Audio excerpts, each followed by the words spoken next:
gentlemen, please can we ask you to make your way back to your seats? Thank you.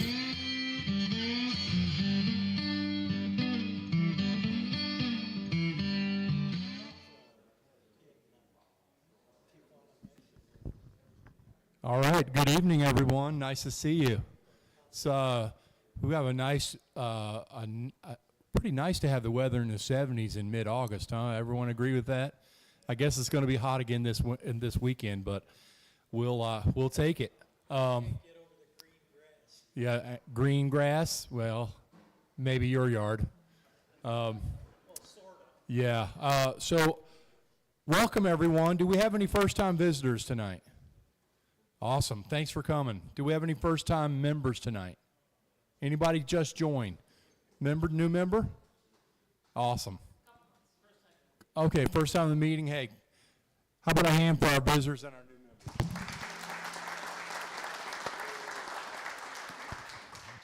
members? I want to welcome all of you that are watching online, whether it's on YouTube or Facebook Live. Couple of things tonight. Something I just violated this, but if you're up here, keep the microphone up to your mouth. And so just a reminder to everyone, it helps everyone hear you, and then it also especially helps people that are online to pick up from the system.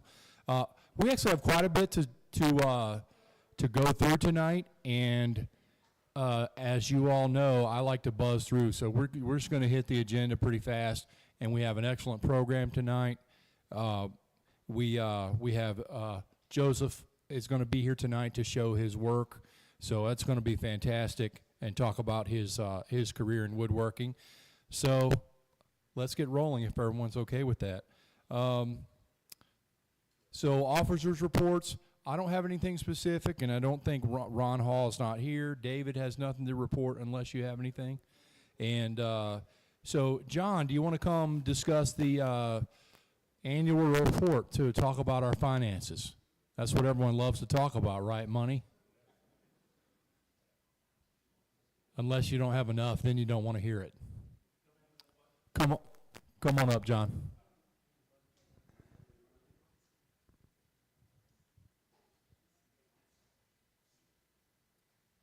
Probably grab that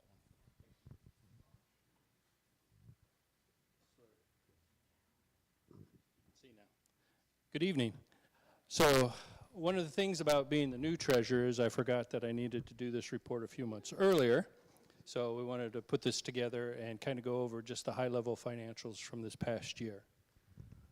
So one of the main things that we did this past year is we changed what we call our method of accounting. And for the entire history, we've been on a cash basis, which means when the cash came in and when we paid it out, that's how we recorded it each month. I grew up as an accountant, and so the only method I ever used was what they call accrual method. And that is you record the revenue and expenses in the month that they occurred or when they were earned, and when the cash went out is just when the cash got paid. So as of December 31st, we converted over to accrual accounting. And so the biggest thing from year to year is instead of recording 2024's dues that we got in November and December on the books as revenue, they were actually a liability that we then split over the next 12 months of 2024. And that's one of the biggest differences. So overall, yeah, ultimately no change to the bottom line. It's more of an accounting method. Yeah, of how it looks on the books. And so what it was is, say we had, 150,000 in dues, you divide that over 12 months during 2024, and you show that as revenue each month. So overall, to give you, or go back one if you would, our statement of financial position is a balance sheet in the business world. In nonprofit, it's called financial position. So we started off 2023 with 410,000 in assets and liabilities, and we grew that to 467 by year end. And then statement of operations is your profit and loss statement in the business world. And in the nonprofit world, there's three categories. We split our revenue and expenses in. Administrative, which is just, office expense, interest revenue, that type of stuff. Fundraising, which is the projects that we do for getting money back. All-Star Awards is one of them. The field turf boxes, and projects like that. So, you know, we earned almost $35,000 above expenses in our fundraising. And then our program expenses. Just let me add, John, when those calls go out to volunteer, just know how great that is. That it helps offset our bottom line. Oh, definitely. So we are at, I think, $24,000 profit right now, year to date for this year. So it definitely helps keep all the other expenses reasonable and our membership dues reasonable. And then program expenses are everything that's directly tied to the shop and all the education programs that we do. And so we had about $36,000 of revenue above the expenses for last year. So overall, we brought in $75,000 more than what we spent, and that $75,000 helped pay for all the remodel of this place, which I think I have at about $120,000 is what we spent to bring this up to the standards of what we have today. And this year's budget is right about $280,000. And we may spend about $40,000 out of savings to even it out.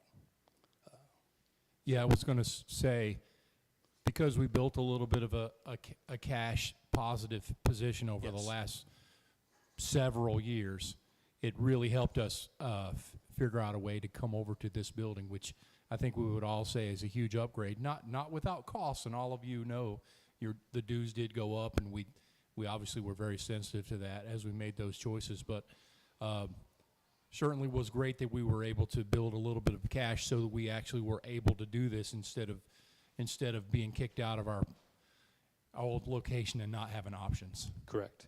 So we appreciate all that from everybody who helps us do that. What type of questions might I answer? Yes.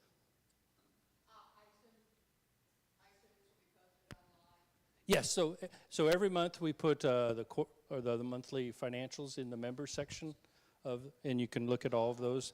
I have to go and repost December through or July here because now that we're on accrual basis, I've had to update some of the journal entries, but I'll get those posted here in the next week.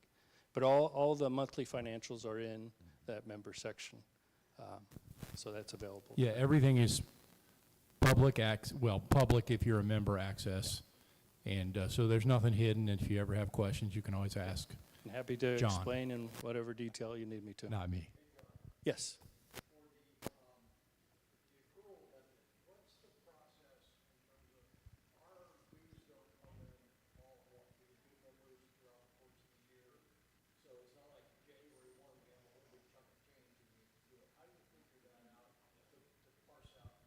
Sure. So like the dues everyone paid in November and December for 2024, I just took that amount and divided it by 12 because every month you'd earn 1/12 of that membership. And for the dues that come in from January through December, you know, if they're paying for the full year, I think January through July, I take what portion that we've already earned for those 6 months and mark it on revenue, and the rest goes back into that accrual method to go out the rest of the 6 months. It'll be like, you know, July memberships and August. I've lost track of months already this year. Those memberships will be split between August and December. Yeah, so, and that goal of accrual is, you know, you even out your expenses and your revenue based on when it's actually earned in an expense. Like the insurance cost of this building goes out 1/12 a month, things like that. Any more questions for John? The excitement of accounting. Yeah, thank you, John. Thank you. Now that you've sucked all the air out of the room. No, John, I appreciate John being on the board and helping us through that, just like Gary did for all those many thankless years slaving away. We appreciate the work for our treasurer. Craig Arnold has nothing to report. I didn't. Oh, Craig is right there. I do see you. Chuck had nothing to report. Any of you selling anything over there today, Chuck? No, Russ has brought us some quarter-inch MDF. So there's some quarter-inch MDF for sale over there if you want some. Always good deals when you talk to Chuck. Communications, Brian. I think Brian has a slide if you want to look at that.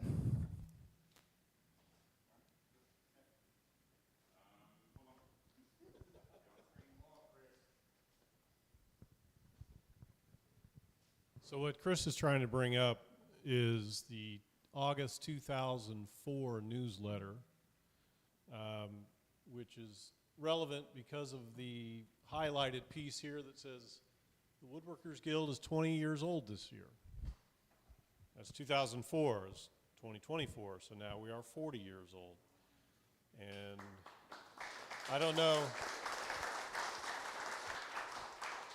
know how many of you are lifers, so to speak. I know Dave Kratz, I think, is way back there. David Roth is hiding back there because he just turned 41, but he doesn't want to admit that he was a member for a long time. But yeah, that's kind of fun. And you know, we found that in our experience with the Crossroads that we are Kansas City's best kept secret. And we'd like to change that a little bit. So in the newsletter, you always see at the end of my column, I'll say something about, do you have your elevator speech ready? Are you ready to talk to somebody and say, you know, do you do woodworking? Do you know about us? So on and so forth. So with this new space, we have the ability to go back to the public as a whole and say, you should come see us. And we also have the ability to revisit past members, and that's something that Carol and I are working on right now. Resurrecting the old mailing lists and so on, so we can go back and say, you know, you knew us before, but do you know us now? You know, Bainey's still here. You could still ask him questions, you know, so on and so forth. The other part of that is, if any of you have the newsletters from when they were actually hard copy printed, I would love to have them.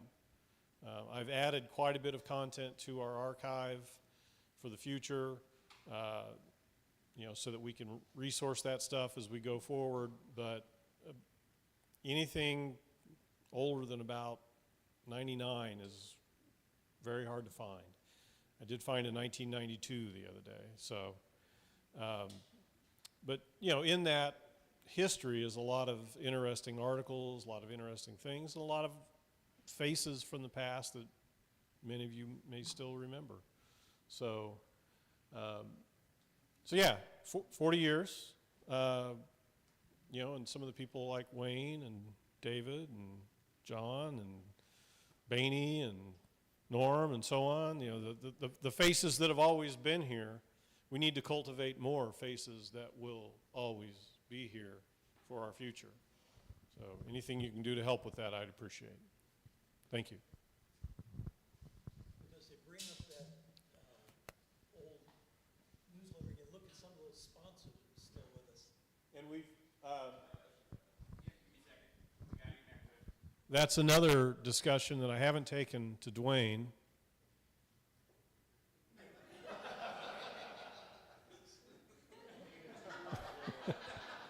Is there are sponsors that sponsored us before that still exist that we should probably reapproach and say, we are still here. Our membership has grown significantly since you first knew us. Would you be interested in coming back to the Guild as a sponsor and working with us again? Dwayne. Paxton's still around, Judy. I was going to say, I see a lot of people on the leadership list too that are familiar names. Yeah. So yeah, it's kind of fun. I've started going through a lot of those. And if somebody wants to play historian, I've got a pretty good start. Come see me. I'll help you, Dwayne. It's just like that Bueller thing. Thank you. All right, thank you very much. Appreciate that, Brian. I started in '07, so I don't go quite back that far, but it's getting up there. I used to think I was one of the younger ones in the guild, but time has a way of going by, doesn't it?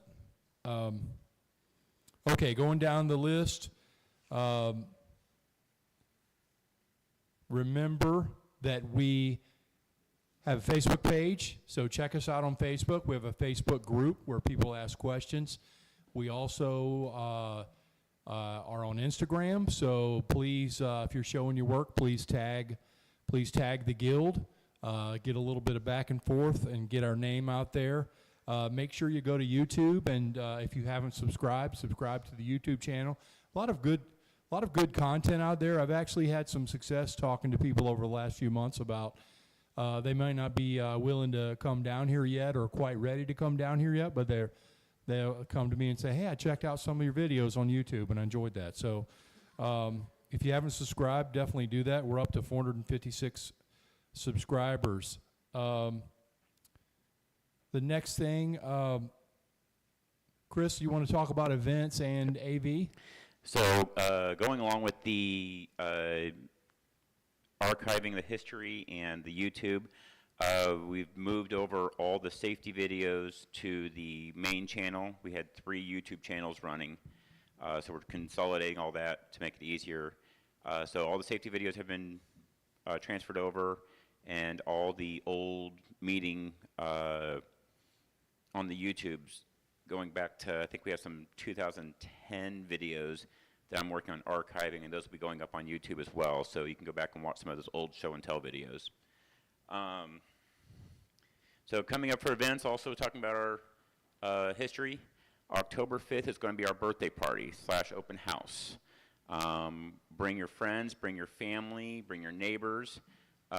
We have First Friday the night before, so we're going to leave up the items that were not purchased on that First Friday, so you can also do a little bit of a craft sale a little early for Christmas. Cal's going to be doing a skill builder, and then I'm going to see about getting some of our sponsors in here and some cake and stuff like that, and just have a celebrate and enjoy the guild. Everyone's should be excited about this. Lee Nielsen's coming back.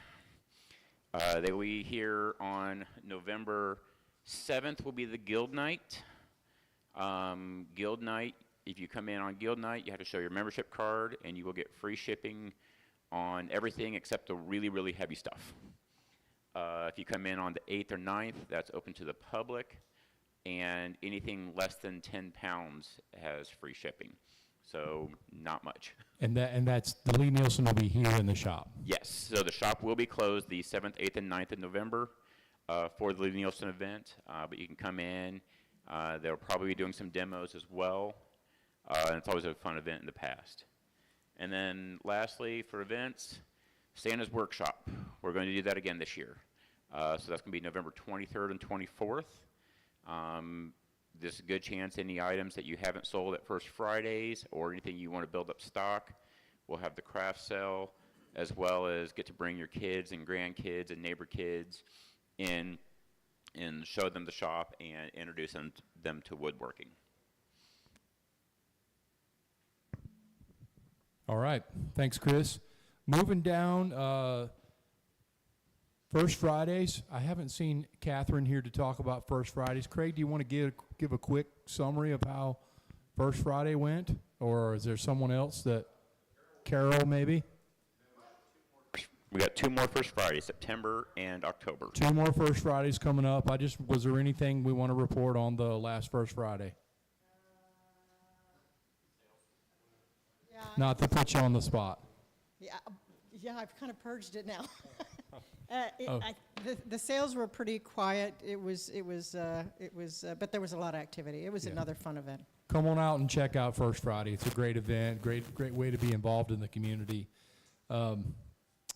Membership, we're at 781 members, And now, Carol, do you have any announcements related to membership? You're ready for that one.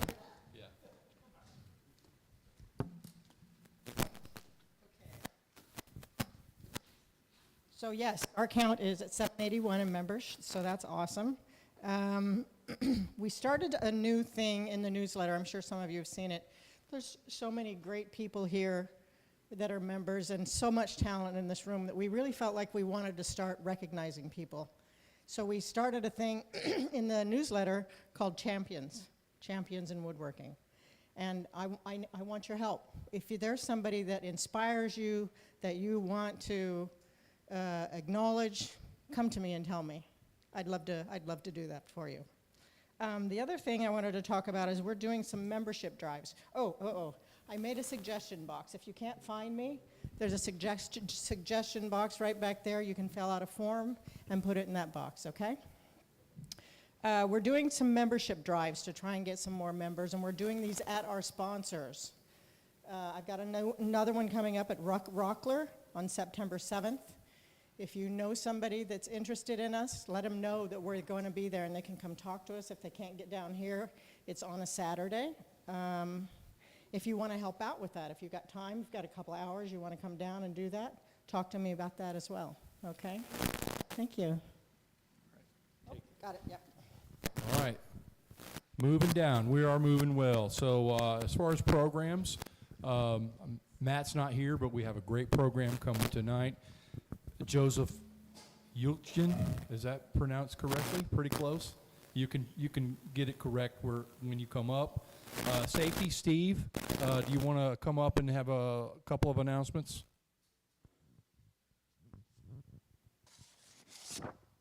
Good evening, everybody. Very quickly, had a safety committee meeting last week.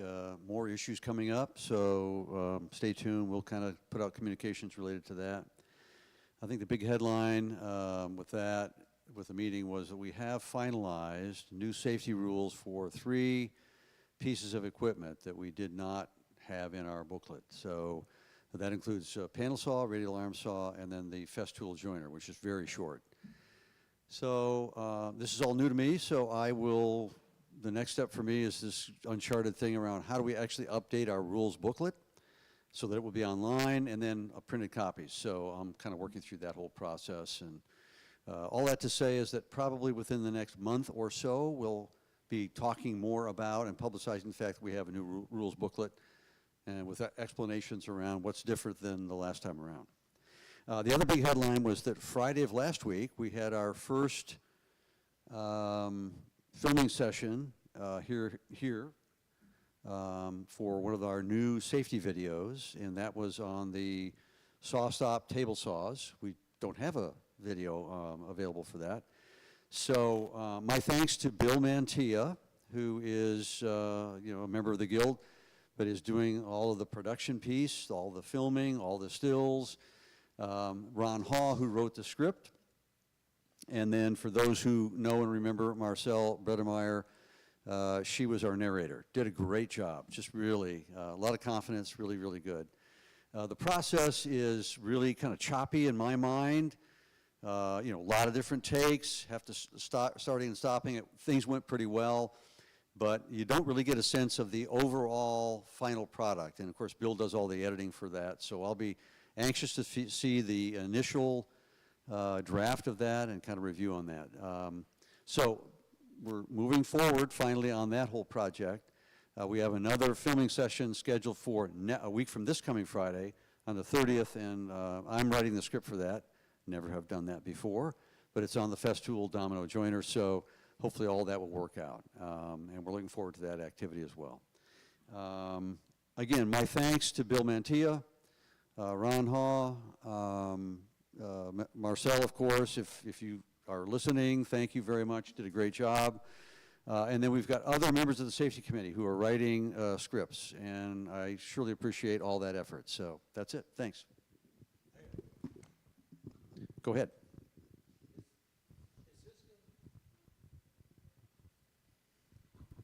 Are these films going to be just for members only, or is this going to be out on the World Wide Web, or are you selling these to? They are currently on YouTube. You can go to our YouTube site, the same one that's live streaming all of our meetings and podcasts and skill builders, and there's a playlist that has all the safety videos on there.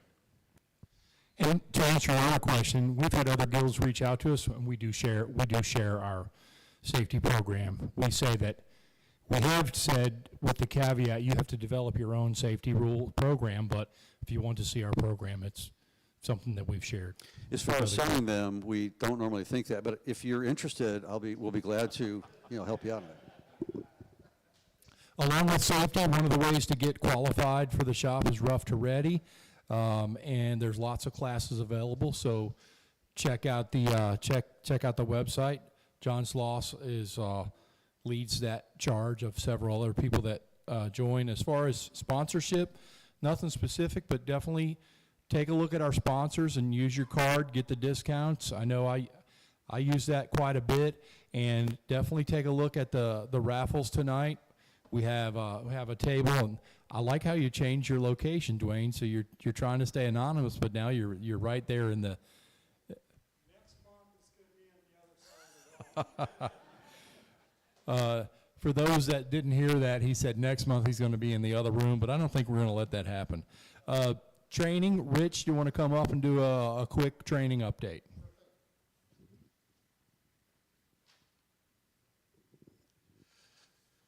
Okay, we have a lot of training classes that are going to be opening up soon, and I want to point out to you. First, in September, we've got our skill builder. Our skill builder for September, it's going to be September 7th from 2 to 4. It is going to be on wood stabilization, and John Johnson is going to be leading that. And then we've got the intermediate woodworking class. That is opening up. That is already open for enrollment. We've got some slots left for that class. It is going to start on September 12th. It's a 10-week class because there's some gaps in there, like for Lee Nielsen when they're coming. It will end on December 5th. That class is a really good class. It's a continuation of the basic woodworking. In that class, we make a shaker table. We make a wall cabinet. It presents such things as like tapered legs and constructing and fitting cabinet doors and constructing and fitting drawers. So anybody who's taken basic woodworking and want to take their woodworking up to the next level, the intermediate class is the next class to take. And we only offer this class once a year. So if you had intermediate or if you have basic and you're thinking about intermediate, this is your year to take it. So we've got a few slots left on that. Also, you may have seen on Tuesday, we just let drop the beginning inlay class that Wayne is going to be teaching. That class is going to be on September 14th from 9 to 2 p.m. That's a Saturday.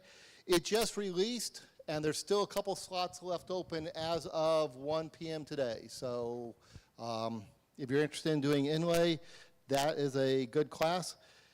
And then I want to talk about some classes that haven't released yet, but I want you to be aware of them so that if you're interested, you can be watching your emails on Tuesdays when they comes out. One that I'm very happy about is we're going to be doing an inlay keepsake box.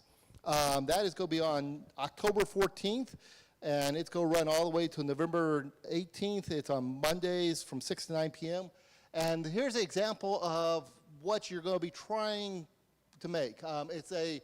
This is a William and Mary Bible box, and so the keepsake box is based on that.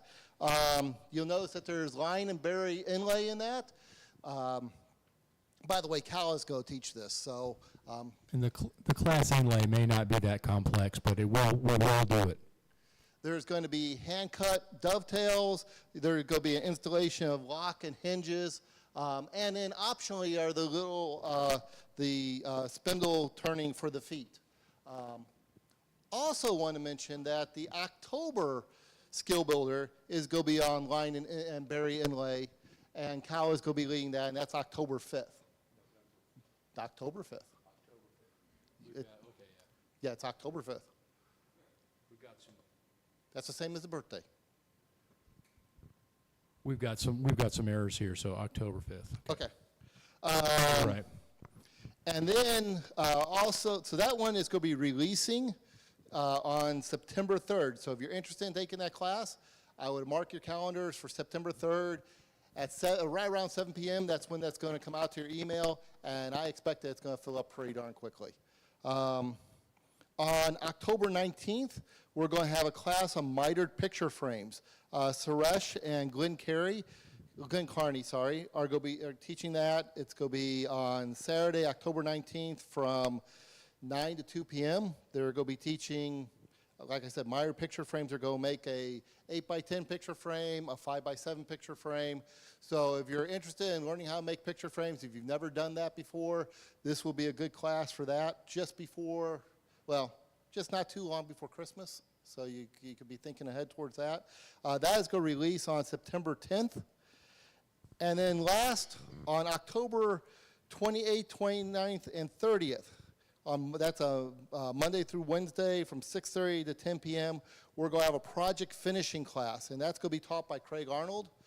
If you've never taken one of Craig Arnold's finishing classes, you will learn there is so much more to finishing than you ever thought you could possibly enjoy. You'll learn a whole new level of woodworking, and you'll find out that project Shout out Craig. that project you thought was done isn't going to be done for another 6 months because the finishing process. Craig does a fantastic job with that, and that is going to release on September 17th. So if you're interested in any of those classes, I suggest you mark your calendars and be ready when those release. Yes? Do any of those classes have prerequisites? Just one. The only one that has a prerequisite is the intermediate woodworking, which has a prerequisite of the basic. None of the other ones have prerequisites. If you have a question about taking my class on the keepsake box, and you have a question about things that need to know, just come ask me. I don't know if that's what you're after, but you could always do that if that's.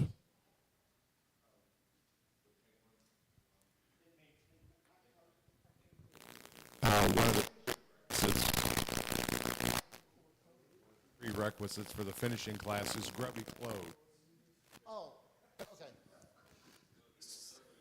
End up wearing stain on your nice clothes. Okay, I'm sorry. Yes, some of the classes may have things that you should bring. If that's what you're thinking of as prerequisite, I come from education. Prerequisite usually means a previous class you have to take. But some of them may have certain tools you should bring and stuff like that. That will be in the announcement for it. Any other questions? Thanks, Rich. I appreciate that. We are getting there. This is taking a lot longer than I usually do, so we've had a lot of great information tonight. So last, we're going to talk about the upcoming SIGs. So we have 4 SIGs, which are our special interest groups. The first one is the hand tool SIG, which is going to be held the 4th Sunday of the month from 2 to 4, and the next one is August 25th. Wayne, anything specific that we're talking about? I saw Wayne.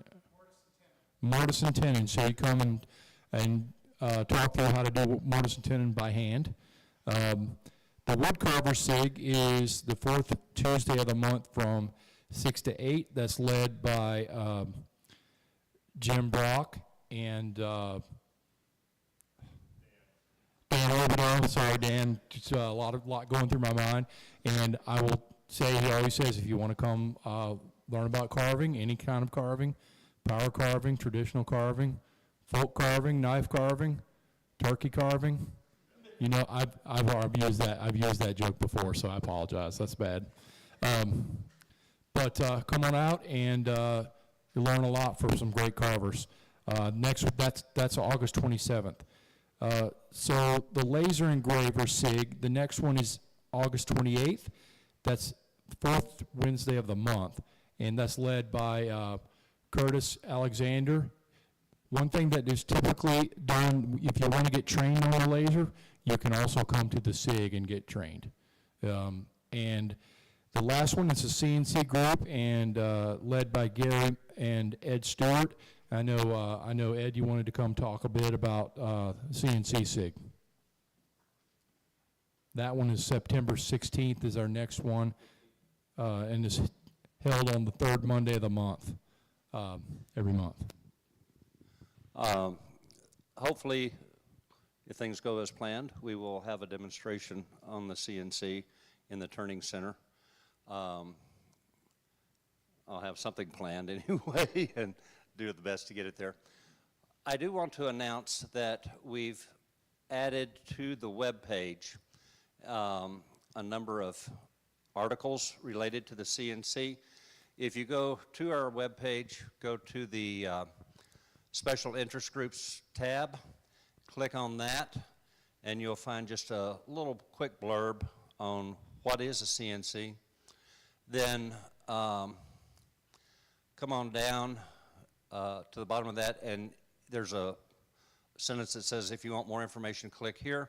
That will take you to this page, and there are, I think, 11 articles that I have written or had been on the web page before, and I have rewritten them.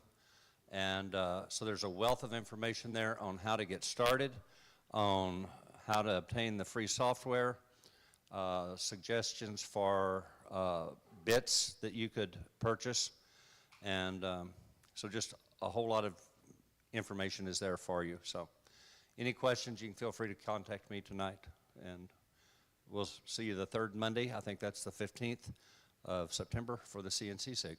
So. Awesome, thanks, Ed. So now that's the business point. So now, Jim, do you want to come up? We're going to do show and tell, which I think, if you're like me, that's always one of the most favorite times that we have. So if you have a show and tell item, go ahead and line up and come out and get to show your work. And thank you guys so much for bringing projects. It looks like we've got a good group, so we'll keep it moving. I'll go first. So last meeting, if you were here, I did a class on basics of building a chest of drawers, and I don't know which one of these were, but I told you I was making a pair.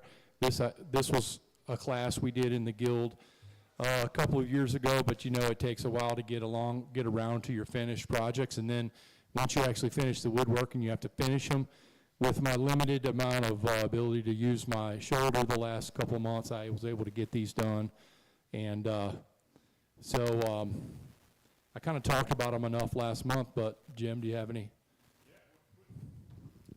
What did you use for a finish on that? The finish is aniline dye, because I typically like to warm up the walnut.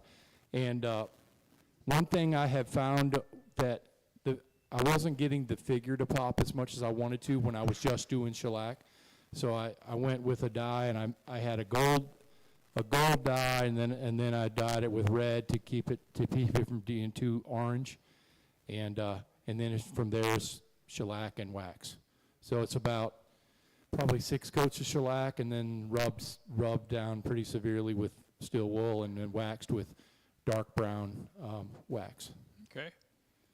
So what's the end use for these? What's going to happen to these? These are going to be the end tables for my wife in my bedroom, and I was making them for our guest bedroom, but she liked these better than the ones we have, so they're going to be in our bedroom. And then the ones that I had made, I actually made the ones in our bedroom as well, but those are going to go down to the guest bedroom. Is there a difference in your craftsmanship from the first set to this set? I definitely have gotten better at my finishing. My woodworking is probably not heads or tails different. Maybe it's better. I'm sure it is better. But it's mostly the utility, because these being chests to hold a lot of junk, and the other ones are just end tables, so we don't have enough space to put all the crap, and then books and stuff lay all over the floor on my side specifically. And so then now I can fill these full of stuff. So do you have plans for more bedroom furniture in this design? Not at the moment, no. Have you talked to your wife about that? No, My wife wants me to build less furniture. Well, I don't know if that's technically true, but every time I build something, she's like, where are we going to put that? So I don't know if you all have ever heard any of that. And I'm at the point now where I want to build something that's like cool for me to build, and I don't necessarily care as much about where it goes, but it's always nice when you can do both. And I know when I was originally envisioning these, I was thinking some inlay or some other designs on this, and my wife talked me into just keeping them simple, and I actually think she was probably right, because they turned out really nice. And you know, you guys know I like to do carving and know that sort of thing, so these turned out, they're very simple, but also they turned out really, really attractive, I think. So what do you got planned for the future? As far as projects? Yeah. Next on the list is I actually have been commissioned to carve 5 pinnacles for an 1830 French neo-Gothic bed from an antique dealer. That's the next project. After that, I'm not certain. I have several bucket list pieces. I also have a carved Chippendale chair that I have about 2/3 done, so I need to finish it. You know, I'll always be busy with something. You Good. know that. So. I'm always amazed at your craftsmanship and your degree of finish. I've worked hard at getting my finish better over the years, and I think I'm getting there. So. Good. Thank you. Any questions? What period are those? You know, these would be these would be Georgian if you're talking like English periods. If you're talking American, it would be like Chippendale, neat and plain. So, but there were pieces like this made from the early Chippendale all the way through the Federal, and just tweaking the hardware or tweaking the feet bracket or something like that. So pretty plain. Thanks. That was my next question. Where'd you get your hardware from? So that's an interesting topic, because a hardware can go, you can go crazy spending ridiculous money trying to get period hardware. And I used to get some nice, cheaper versions from Horton Brasses. They don't offer them anymore. So I actually started hunting to get like Optima Brasses or like a Londonderry. They would have been like $100 a piece, which I just didn't want to spend $600 on hardware. It just made no sense. So I actually found these on Etsy. Somebody was selling brass reproduction hardware, and I bought all 6 of those for $35. So that was a good deal. Beat 600. It's getting harder to find period hardware. And if I was building a strict repro of something of more monumental importance, I probably wouldn't try to find something cheaper, but for something that's utilitarian and these look great to me. Any other questions?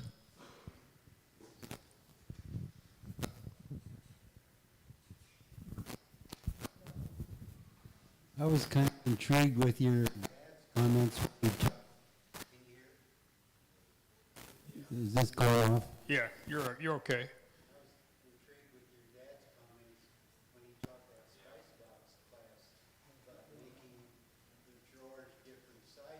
Small to large. Yeah, this is sort of a classic architectural treatment to trick the eye, or the classic proportions. You would almost always make them smaller to bigger as it goes down. I guess that's what you're getting at. Any other questions? Thanks, Cal. All right, Awesome. thanks, everyone.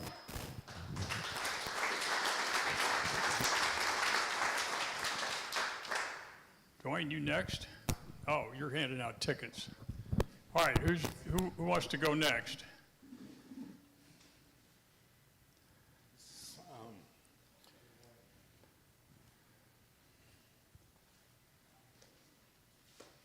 That's something I kind of whipped up last week, put it together today. I thought of it and put it and made it last week, and then I engraved it this morning, and thought I'd bring it to show and tell tonight. So you did this on the CNC and the burner? No, not the CNC, on the wood burner. Okay. But yeah, diode wood burner at home. But it's the same thing. I learned it on that machine back there. But Okay, so on the front of here, you have the motif of a lion. Is there any significance to that? it was cheap. Sorry I asked. Okay. No, I got it free off of Facebook. I don't know where I got it. So what are you going to do with this? It's for a nightstand, you know. In the jungle, the mighty jungle, the lion sleeps tonight. So you put your... What? You don't want to hear me sing. In the jungle, the mighty jungle. Anyway, that's the idea. I just thought of it, what to do with the lion that I had made. So did you put a finish on this? I just slapped the coat of shellac on, but I mean, I'm going to probably sand it down, put some more on it later. I'm just, you know, this was just a prototype of some more boxes I'm wanting to build. Okay. Yeah, so I'm probably not, I don't know if I'll mess with that some more or not. You know, it depends on, you want to buy it, I'll sell it to you cheap. You know? How cheap? Oh, I'm thinking $10, $20. No. But thanks for bringing it. Any questions about his box? Thanks for bringing it in. Okay. Appreciate it. Yeah.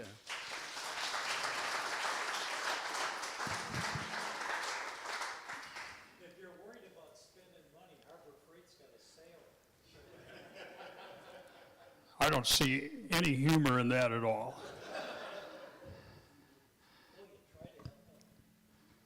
Okay, how you doing?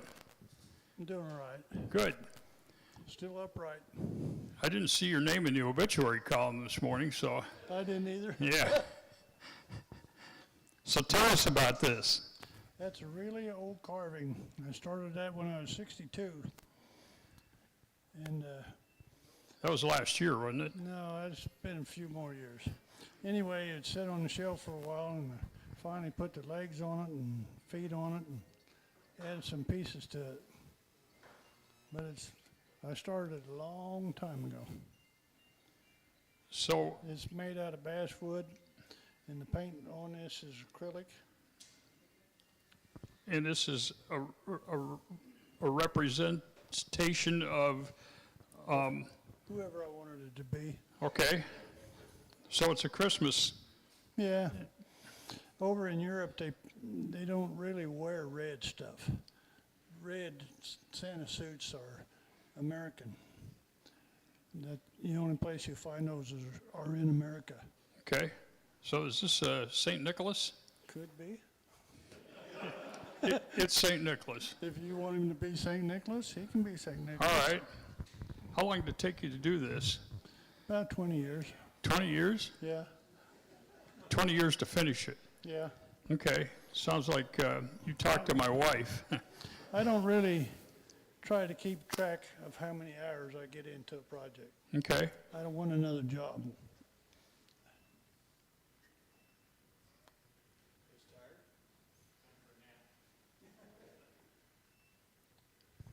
Hey, Fred. Did you start with a rough out? No, I started with a block. Awesome. I started with a block of wood and just drew it out the way I wanted it and started carving. That's cool. And what's the paint on it? Acrylic. Okay. It's acrylic paint. And then I put a spray varnish over it, kind of protect it from the dust in the room. And then I tried to make him look like he was in the snow and put a little overlay on there with white paint. Very good. Any other questions? Thanks.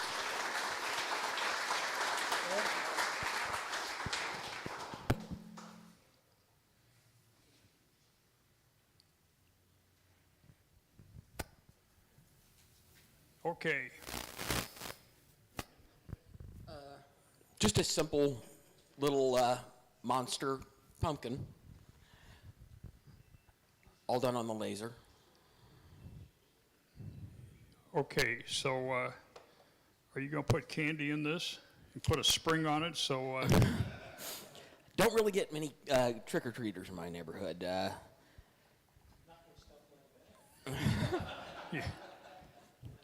I'm selling some of them, and whatever I don't sell, I'll give to my nieces and nephews.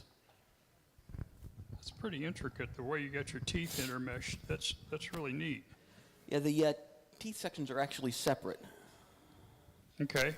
It's a separate layer. So how did you do? Did you overlay it one and then insert it in the side? Yeah, well, you build the box separately, Mm-hmm. and then the teeth just slip in there and glue them in. Okay. So. Is this something you designed, or did you find this on a Oh, plan? I wish I could design stuff like this. This is a designer called Vasily39 on Etsy. Has really incredible laser cut designs. Okay. Very good. And the finish on it is just paint? Yeah, just watered down craft paint. Or I wanted something. You got any finish on top of that? No, I was thinking Okay. about doing a clear coat on it, but I wasn't sure. The paint seemed to stick on pretty well. It's pretty intriguing. Any questions about this project? Yeah, Russ? That was very, very popular at the first Friday. I mean, just about everybody that came in went to There you that go. and started opening up and looking at it. There you go. Well, I also have the mimic box, the mimic treasure chests too, and those are same designer, and those are always really popular. They don't sell really fast, but everybody loves them. Good. Any other questions? Just, I don't know if you can see that. I'm hearing it. I'll bring it out to you. Okay. Oh, okay. It's the hinge is just a. Is that a piece of brass? No, just Oh. it's actually part of the. Oh, okay, I back see. there. Yeah. Okay, so when you had to glue it together, you had to. Remember not to put glue on that part. That's Yeah. about it. Okay. Very good. Any other questions? Just type bond too. I have a little for small stuff like this. I love the little glue bots. Yeah, you can get the really small nozzles and get pretty detailed lines on there, so you don't get a lot of squeeze out. Very good. Thank you for bringing that. Do more of Thank that you. for First Friday.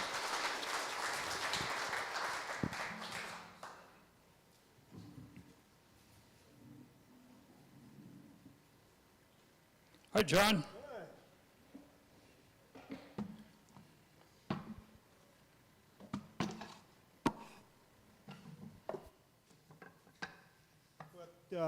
Recently, I went to a Mike Cobb tool sale, and I was able to buy a Dalomax jig. And I took it home and found out that this is the heart of the fixture, is this block. And I found out that it's amazingly accurate. I put it on my surface gauge and checked it, and it's symmetrical within a thousandth of an inch. And came with all these accessories, and it was old enough that the instructions were on a VHS tape, and I didn't have a player. So I had to go online for that. And so when I was online, most of these jigs are for dowels and edge joining, or you can do face joint too. But they showed an accessory that would do mitered joints. And since I'm a tool maker and machinist, I thought, oh, I can make that. And so I made one for a 4-sided box, and 8-sided, and 10 and 12-sided boxes of these different varieties. So these joints have 3/8 dowels in them. And I wasn't planning on making a 3-sided box, except when I was making the fixture, I registered the 30 degrees the wrong way. So I ended up with a 3-sided box too. So, and all the boxes are made out of drops from the turf boxes. And when I'm making these boxes, they're strictly a utilitarian box, and I don't like to put hinges on this thin material, so I make boxes that just set on. And it's much easier that way. And life's too short for the hinges on these. So, and basically my goal is to not take this home and throw it in the drawer somewhere. I want it to where the next person can have all the pieces and be able to see what they're for. What's that look like? What's that? The next person. Well, I tell people that when I bring a new tool home, my wife gets worried about more stuff to get rid of if I pass first. So I tell her I want to document everything. Don't pass first. Okay. And I want to document everything and give somebody else a chance to enjoy these tools as much as I have. I know I'm pretty sure Chuck would appreciate a donation of this magnitude. Okay. Well, I'll put Did you hear that, Chuck? Chuck didn't. I'll put him in my will. Okay. Anybody else you want to include in your will? Not right now. So anybody got any questions about these? This is really intriguing. Wow. What? Oh, so I stopped the project with a 12-sided box. And of course, I was telling you about the 3-sided that was a mistake. So anyway, I've always been sort of intrigued by, miter, putting, when I saw the jig available for the 45, I thought, oh, I could do better than that. So anyway. So when you put these together, you dowel them and put them, make a half, and then put the rest of the half together. Well, I put them 2 pieces at a time, and then band clamp it. Okay, but so you basically do this half, and then this half, and then clamp it together. Yeah. Because that's the only way you're going to be able to get the dowels in. Well, no, you can do, I think like the 8-sided one, I put 4 sets of 2 together and then glue the rest of them together at the same time. Okay. So you can pull the dowels together all at the same time. Okay. You pull them in radially, and it works. Good. That's really intriguing. You need to take a look at all the machining that this guy does. Plus the clamps that you. How many sets of clamps have you contributed? Oh, I've been doing it probably for 20 years. I'm getting 11 a year because there's not one in December. So my goal was for everybody in the guild to have a set of box clamps. Yeah.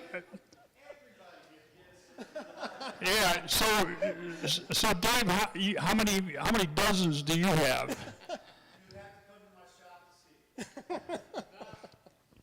Very good. Anybody questions about John's tooling? Thank you for bringing that in. Awesome.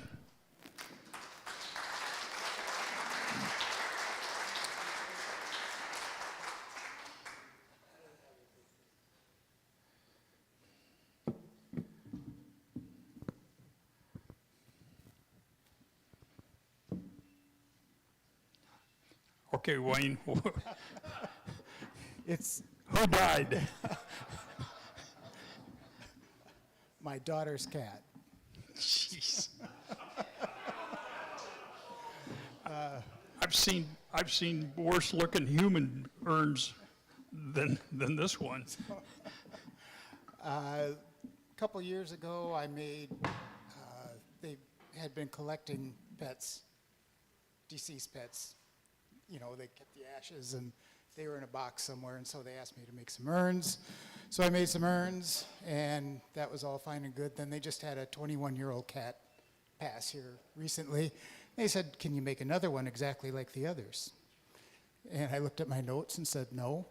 But luckily I got them, so I got an old one and was able to figure out what I had done. So my notes aren't quite as complete as they should be. But anyway, Not much to it, just a little box. This is lacewood? No, that's Courtesan sycamore. Okay. And, okay, you mitered these corners. Yeah. And you tapered them at the same time. Yeah. How'd you pull that off? I did that on the table saw and then fine-tuned with a hand plane. Okay. So, a cat, jeez. So you got some walnut and quarter saw and sycamore. Yep, and that's it. That's it? That's And you it, finished it with? Shellac and wax. Okay. Questions?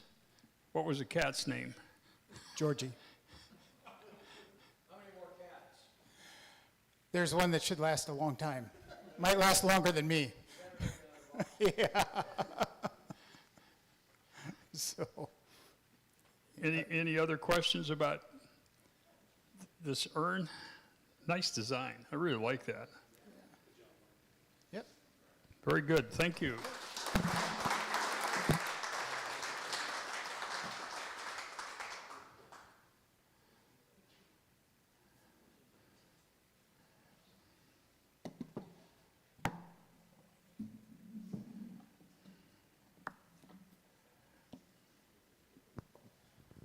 Before I get too much guff, this is Norm's. Norm encouraged me to take the turning class, so it's all his fault. Okay, well, you know how it grows with woodworking. I have been trying to make a bowl for 2 years, and I finally got some so that I don't cringe at when I'm showing them off. So some of these are, the bowls are, this one was during a wood turning bowl class, and it is wood-eaten ash, and the most difficult part was getting all the leftovers from the worms out of that. And I finished it with shellac. I think it is ash, and it's live edge ash, and I turned it when it was still wet. So those are important things to know, I think. This one was a challenge for the wood turners. They said do something with color. And I took a cutoff from the end of a 1 or 2 inch board and made a small bowl and then used tinted polyurethane on it. I didn't like how it felt, so I put some wax on that to finish it out.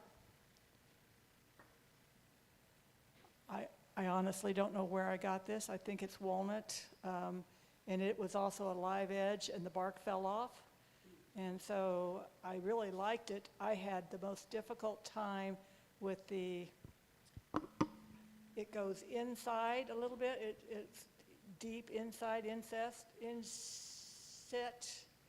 and I struggled with it a lot. Finally just got it to as thin as I wanted and took it home, and I put boiled linseed oil on this to bring out the color.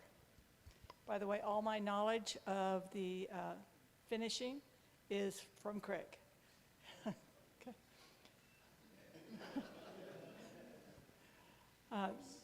Oh, stop.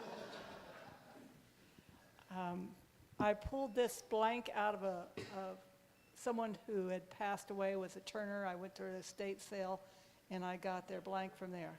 What? Their urn. No, it wasn't an urn. It was a block of wood.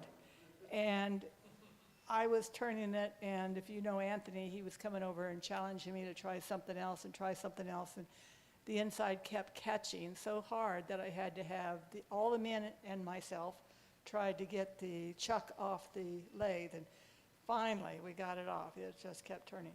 I like the fill of this, and you guys are all welcome to touch my wood because I like the shape.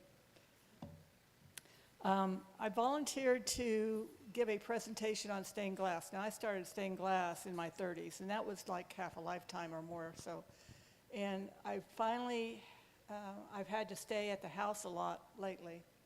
And so I finally got my stained glass stuff back from everybody I'd lent it out to and assembled it all. And then said I'd do this, and then life happened, and I didn't get nearly as what I wanted done. But Suresh came to my rescue, and he made the box, and he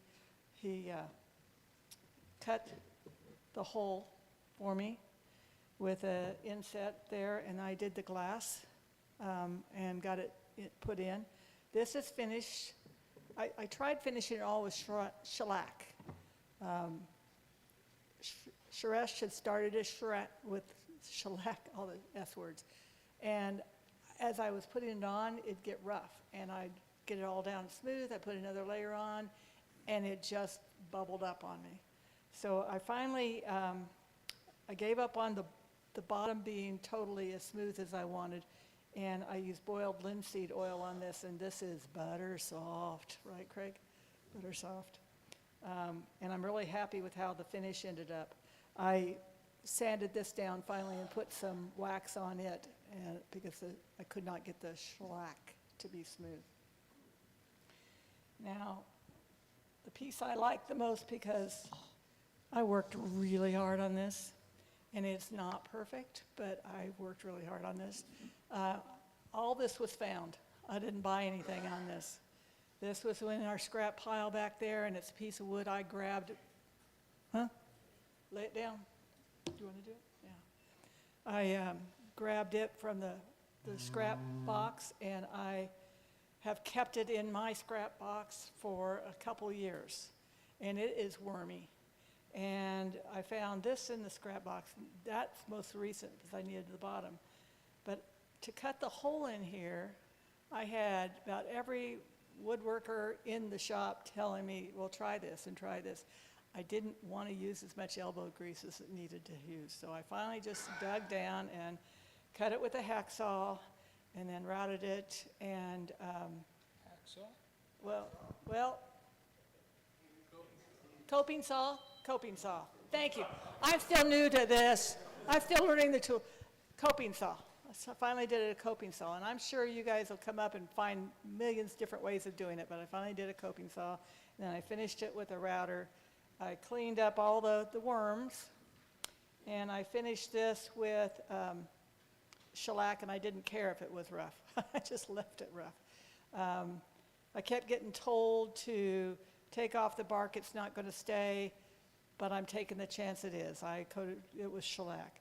I was able to drill these holes for this piece of metal, not stainless steel, the steel I had, and I actually made them so they fit up and down. I mean, they matched, and it was hard getting them in there, but there's no glue on this.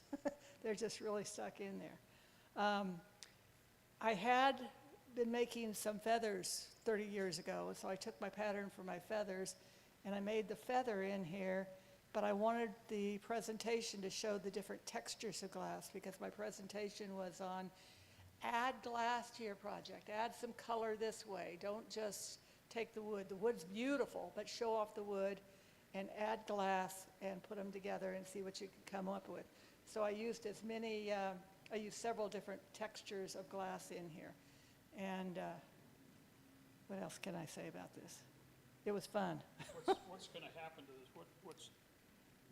Well, my significant other is now sitting in a chair, and he has it in a window, and he makes me open the window blinds every day so he can see it. So it's probably going to stay there.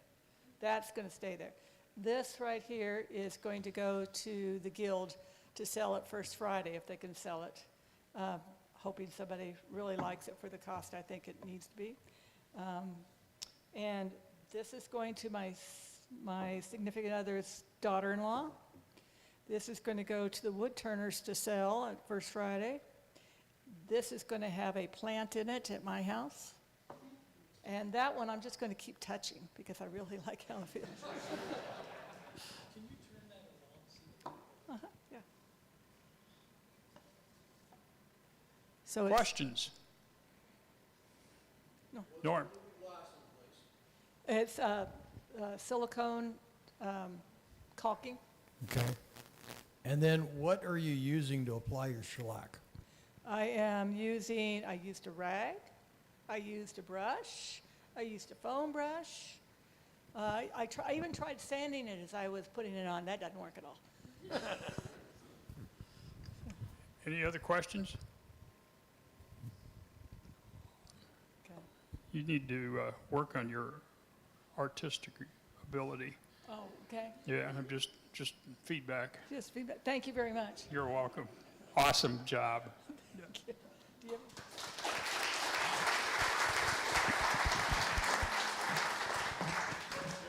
I was going to say, we were talking about how long the guild has been in existence. I joined in '94, so I've been here 30 years. And the picture that was up there when we had the 20th, I think Wayne Wainwright was the president at the time, and we were meeting over in the church. We had $1,200 in the treasury, and our annual rent of $1,500 was coming up, and we were really scrounging. We didn't, yeah, so, you know, wow. Come a long way. Anybody here that was pre-94?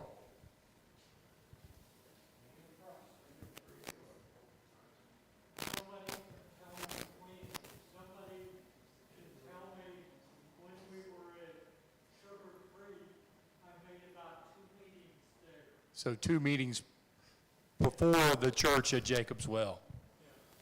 Okay, we've got some old timers. Yeah. Well, we appreciate all of you who have stuck this long. That's cool. Thank you to everyone who's done this show and tell. You got something? I moved into the house I'm in Bainey's neighborhood 25 years ago. He drugged me to the Woodworkers Guild down in the church basement. And I had a skill saw, a hammer, a handsaw, and some assortment of screwdrivers. And I looked at the audience and I said, look at all these old cotton tops out here. Now I am one. Yeah. I'm getting better. That happens to all of us. Thank you for all the show and tells. I appreciate everyone who brought them in. That's fantastic. Keep doing it. All of you who've got something you're working on, bring it in next month. We'd love to see it.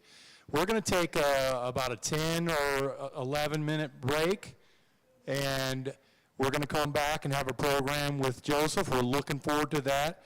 I'll give a brief introduction. Your safety and the safety of all members when using any of the Kansas City Woodworkers Guild's hand or power tools is the #1 concern your safety committee and the board of directors of the Guild. Nearly every woodworking project will need to be sized and smoothed by one of the Guild's power surface planers. Currently, we have 2 planers in service and available for the membership to use. One is a 15-inch jet planer and the other a 20-inch grizzly planer. Hi, my name is Christine Kessler and welcome to the Kansas City Woodworkers Guild's ongoing series of machine safety videos. Today, we will cover the safety rules and requirements of the Guild's power surface planers and how to safely operate these machines. Keep in mind that this video is targeted to only cover the operational safety points of our power surface planers and is not designed to be a complete training program in the use of these machines. A power surface planer is used to smooth and dimension your lumber to the final thickness needed to construct your project. Both of the planers currently in the Guild inventory have helical cutting heads that smooth the top of any boards fed into the machine. Each of the machines have an adjustable table that raises and lowers to allow you to plane lumber, making multiple passes to a very accurate and specific thickness and smoothness. Remember, when you are in the shop, please direct any questions about using our planers and any of the other Guild equipment to the on-duty shop foreman. She or he is there to act as a vital resource to keep you safe, providing advice and assistance to successfully complete your project. While you are in the Kansas City Woodworkers Guild shop, you must wear OSHA-approved safety glasses with side shields at all times. Your regular glasses are not approved for use in any shop activity while you are at the Guild. The noise created in the operation of a surface planer might make you wear plugs or earmuffs. While not a safety requirement of the Guild, it is solely a personal decision. However, there is one caution on hearing protection. Our Guild's rules stipulate that any hearing protection worn by members must not have the ability to receive any type of broadcast media. Failure to follow this requirement may result in losing your shop privileges. Additionally, you should not wear any loose clothing or jewelry. Long hair should be tied back to prevent it from catching in the machine and drawing you into it, which can result in significant injury. Before surfacing any material on the thickness planer, the material must be flat and true on one face and not less than 12 inches in length. Flat material will have first been surfaced on a jointer or flattened by hand planing. A board not flattened and put through the planer will result in a board that is smooth, but that will mirror the warp, twist, cup, or bend to the other side of the board. You should examine your material and remove any loose knots from your board before planing so that they are not caught by the cutters and turned into projectiles when fed into the machine. Another solution to loose knots is that they may be locked into place by applying an epoxy resin to fill any gaps. However, application of epoxies will delay your planing operations until the epoxy completely cures. Any and all reclaimed lumber must be presented to the foreman on duty before machining to determine its suitability for use. It must also be thoroughly checked for any hidden nails or other metals with an approved metal detector. Treated green, yellow, or other ground contact lumber is banned from use at the Kansas City Woodworkers Guild. These lumbers have been treated with chemicals that may have negative health consequences. Before starting, adjust the planer to a thickness that allows the boards that you are going to be planing to pass easily under the cutting head without removing any more than 1/32 to 1/16 of an inch of material. Always run wood through the planer with the grain running parallel to the length of the planer bed. Never plane across the grain or across an in-grain slab. This will almost certainly cause tear out, and it may happen in an explosive manner by damaging the planer and possibly injuring the operator. While planer kickbacks are rare, they are potentially violent. When feeding stock into the planer, always stand to the left or right of the feed table to be clear of any kickback should it happen.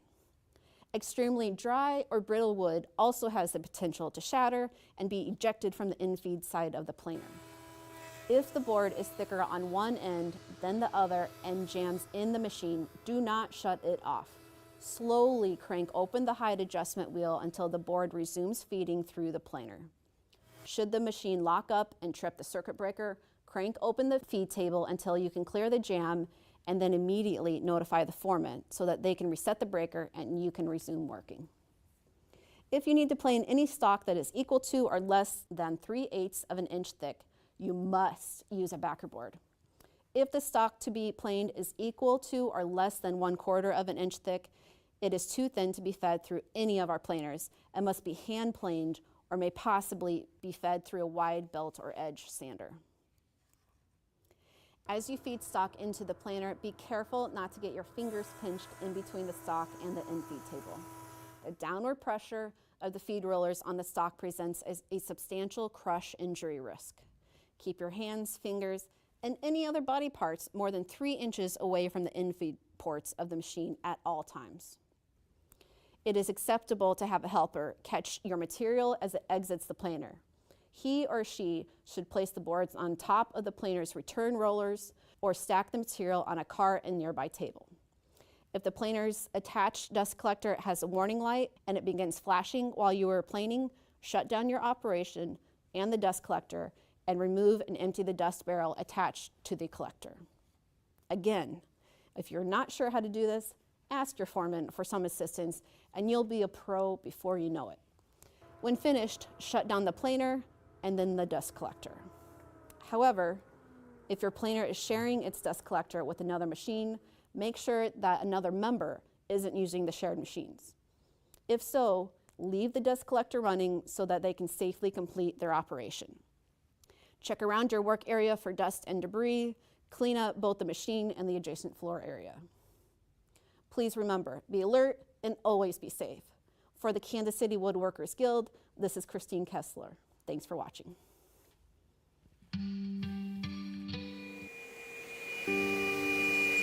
Your safety and the safety of our membership in using any of the Kansas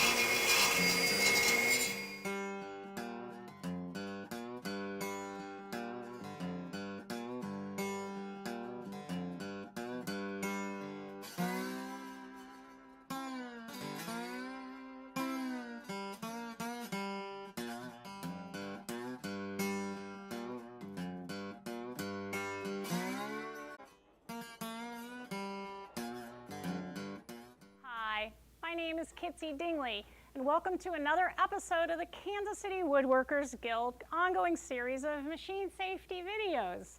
Today's video will introduce you to the safety concerns of the ShopFox 15-inch wide belt sander. Keep in mind that like all safety videos, this video only covers the safety concerns of the ShopFox wide belt sander and is not a complete training program for the use of this sander. When in the shop, please direct any questions about using this or any other machine to the shop foreman. He or she is there as your main resource to keep you safe and provide assistance in completing your project successfully. And always remember, the most important of safety concerns is to wear approved safety glasses with side shields at all times while in our shop. The wide belt sander is for sanding any wide, flat panels on your project. The ShopFox sander uses a 15-inch wide sanding belt. This sander also has an open-end design so that you could sand panels wider than 15 inches. However, this practice is not encouraged because our shop has other wide belt sanders capable of sanding panels up to 37 inches in one pass. To ensure that your stock contacts the feed rollers, the minimum length of any stock being fed into the ShopFox sander is 14 inches, and the minimum thickness is 3/16 of an inch. Sanding stock to a thickness that is less than 3/16 of an inch is possible, but to prevent damage to the machine and your project, you must use a backer board. There are no in-feed and out-feed tables on any of our wide belt sanders, so that you must make sure that the area is clear on both the in-feed and the out-feed sides of the table. The control panel consists of the following: power indicator light, feed table on and off buttons, sanding belt on and off buttons, and an emergency stop button. Note also the emergency stop panic bar at the end of the in-feed side of the feed belt table. Emergency stop buttons and bars are for the immediate stopping of the machine, as in case of an emergency. Do not use them in the regular process of shutting down the machine, as the process is abrupt and is hard on the machine. To get started, turn on the air supply to the sander, start the dust collector, adjust Ladies and the height gentlemen, to please can we material ask you to make your way back to raising your the seats? table until Thank the you. stock has resistance sliding under the pressure roller. Turn on the feed belt, turn on the sanding belt. Be careful not to allow your fingers or clothing to get pinned between the board and the feed belt. Feed pieces individually through the sander. Do not feed multiple pieces through at the same time to prevent kickback of one or more pieces. Feed the stock flat on the belt, supporting the free end. Support the free end of the stock as it exits the machine as well. The wide belt sander is for finish sanding, not for thickness reduction. The sander can only move small amounts of material per pass. The table is raised by turning the hand wheel on the side. The hand wheel has bumps on the inside of the wheel. The maximum change of thickness is 1 bump on the wheel. Making a pass that removes a lot of stock causes poor sanding results and may in fact destroy the sanding belt, cause a kickback, or damage your project. When you've finished your sanding, turn off the sander in the following order: sanding belt, feed belt, dust collector, and air supply. Don't forget to clean up your work area. This is Kitsy Dingley, and thanks for watching.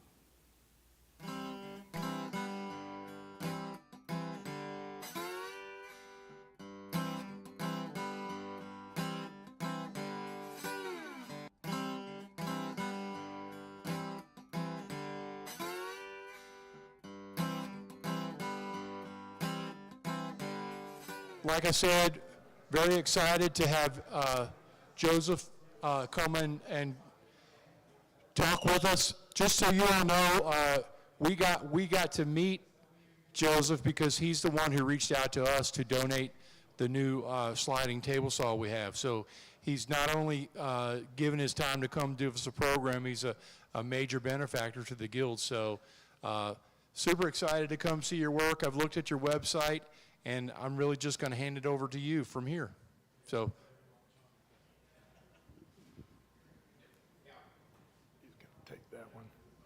I believe he's got me on. My name's Joe Alchin, originally from St. Louis. I now reside in Ashland, Missouri, just south of Columbia. I'm a furniture maker by trade. If you name anything that's been built out of wood, I probably come very close to it. Real quick bore, I started out in the theater and wanted to learn how to build the theatrical sets and learn stagecraft. After 2 years in college, ran out of money, so I hit the road, and all the nuns at the Catholic college that I went to said, "You'll never work in the theater." 6 months later, I was working on a movie. So I've gone to movies, Broadway shows at the Muni in St. Louis. After a while, I thought, they throw the sets away when the show's over, so your work is trashed. So I went to work at mills and shops to learn how to build doors, windows, the old casement windows. Graduated architectural millwork at a couple different shops. At one called Loftman in St. Louis, they were considered one of the top 5 architectural millwork firms in the country. And that's where I got bit by veneer work. And it's an addiction for me. And then after that, I went to work at McDonnell Douglas as a model maker, and then Boeing. And now through grown parts or 3D printing, they don't need people with my talents. So now I'm back doing my furniture making in Ashland, Missouri. If we've got any questions up here, I think you've got a PDF. We'll start out with some of the tooling in my shop. This is a 24-inch pattern maker's joiner. On a pattern maker's joiner, the infeed table can tilt up to 7 degrees. So doing pattern work and you're making your pattern or core boxes, you get automatic relief so you can take your castings out of a box. A lot of friends call that the aircraft carrier. Next slide, please. There's another section of the joiner. And the next one. That's a Northfield. Both pieces are Northfields, still made in Northfield, Minnesota. That's a 24-inch helical head planer. Next one, please. That's the second newest piece I've gotten. The planer and the joiner I bought from my old wood shop from Boeing. Since they don't need us, I know where to buy the things at. This is a 36-inch Tanowitz bandsaw that I bought from them. Next slide, please. That's getting it unloaded. Comes in at about 2,900 pounds. I live out in the country, but River City Construction, I'll give a shout out to, is an incredibly gracious neighbor. So when I buy something stupid like this, they come up and move it for me. And, well, I found the serial number on it, and I called Tanowitz. And the guy said, "Are you sitting down?" I said, "No." He goes, "It's old." I said, "How old?" He goes, 1958. I said, "Outstanding, so am I, and I'm still working." He says, "Does it run?" I said, I can't say what I said, but it works great.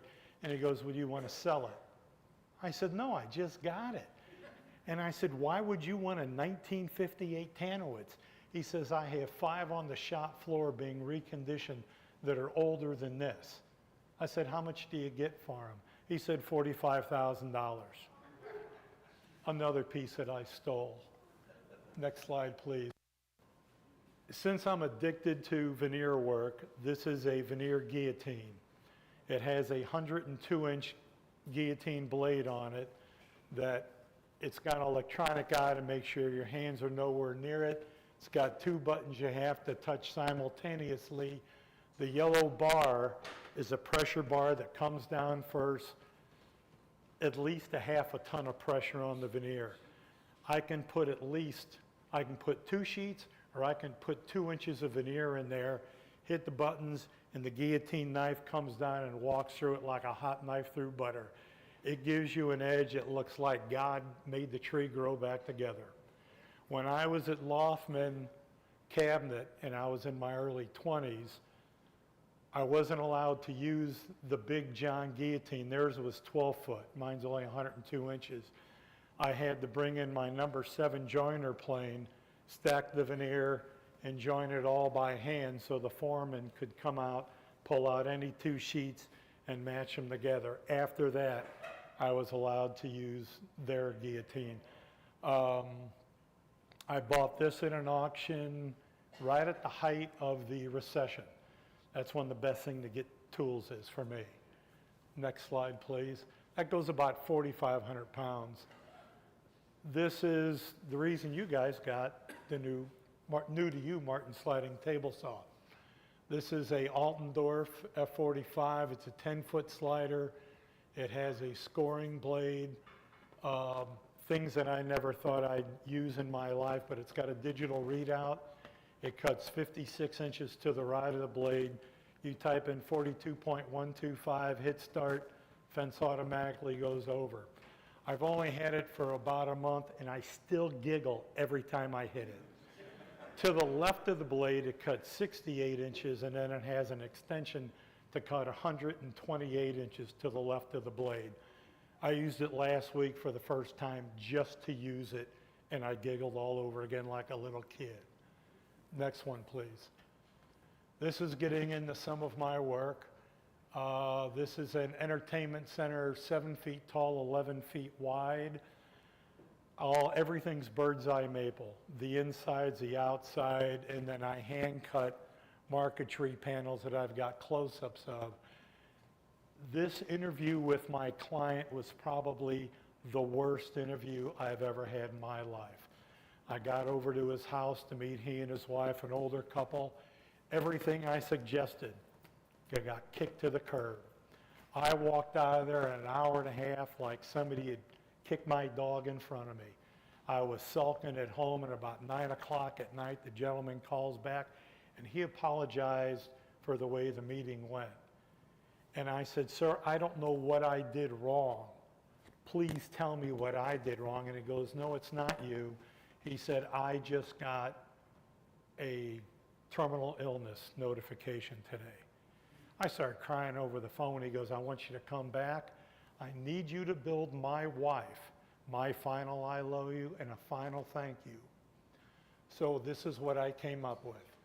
They had this stunning picture window overlooking a lake, so I wanted to bring some of the nature outside, inside. If we can advance, I've got some close-ups. This is some marquetry that I do by hand. This is rosewood for the leaves, burl walnut, and the acorns are out of burl walnut and quarter sawn white oak. Next slide, please. Some grape leaves, also some different Santo Domingo rosewood that I have. Next slide, please. Little grainy, it's my fault. I am not a photographer, but I love the studio you guys have got set up. These are just different flowers that I like, trying to bring some of the nature inside. Next, please. This is a bar I did back in 1995, a cross between Frank Lloyd Wright and a little Art Deco. It's tough to film because it's dark inside, but the waterfall edge on the edge of the bar top and the pylons on the back bar. Next slide, please.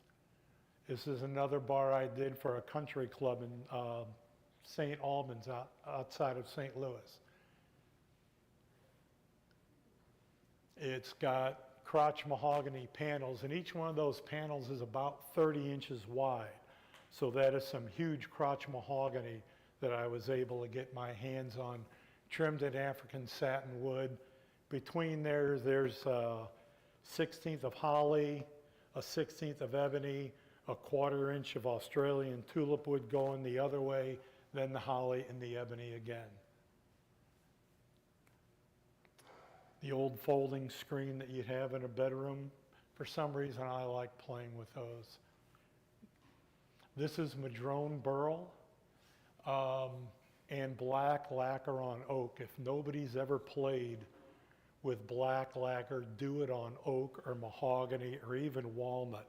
I love the open grain. Instead of doing it on maple where it's slick, and I don't mean to offend anybody, it looks plasticized. oak has got great depth to it. It just really brings it out. This client of mine is blind, so he wanted architectural elements to it to add so he knew where to feel for the handles and things, and he didn't like handles. I did 6 pieces for him. This is the only one with handles. Next, please. Small sofa table out of Paducah and bird's eye maple. I think on the next slide I've got a detail of the inlay at 45 degrees. It's an addiction. I just love doing veneer work. Next slide, please. This is my interpretation of Leonardo da Vinci. He did a self-portrait just a couple years before he died. I copied it. This is done out of aniline dyed black anagray. The lighter colored wood is Carillion burl, and the darker wood burl is madrone burl again. It's about 16 inches wide by 22 inches tall. Where did you use to cut that? Scroll saw, well, no, I'm sorry, I got my scroll saw after that. Hand, I did that one by hand. The other pieces I did with a scroll. I have a 30-inch deep Excalibur. Doing that by hand, I think if I recollect correctly, I broke a dozen blades. A 4/0 blade, are you familiar with? It's 11 thousandths thick by about 20 thousandths deep. I call them the Ray Charles saw blades because you can't see the teeth. You got to feel them to learn where the teeth are at. Next slide, please. I stole this right off of my tied for first favorite furniture maker, Jacques-Émile Ruhlmann from France. This was a commission piece for a client who wanted something different. Madrone burl on the very face plate, everything else is maple. It's got a black lacquer lid that comes off so I could weight it with 200 pounds of lead weight. When you get up from a table saw, or from a table, you're pushing away. I didn't want this thing to move. The whole curved sections are hollow. Those were done with bending ply, and it starts at 12 inches wide at the base and comes out to 20 inches wide. And then it starts at 6 and goes out to 12. I think there's another aspect of this. You can see all the compounds, curves. Built it like a boat, upside down.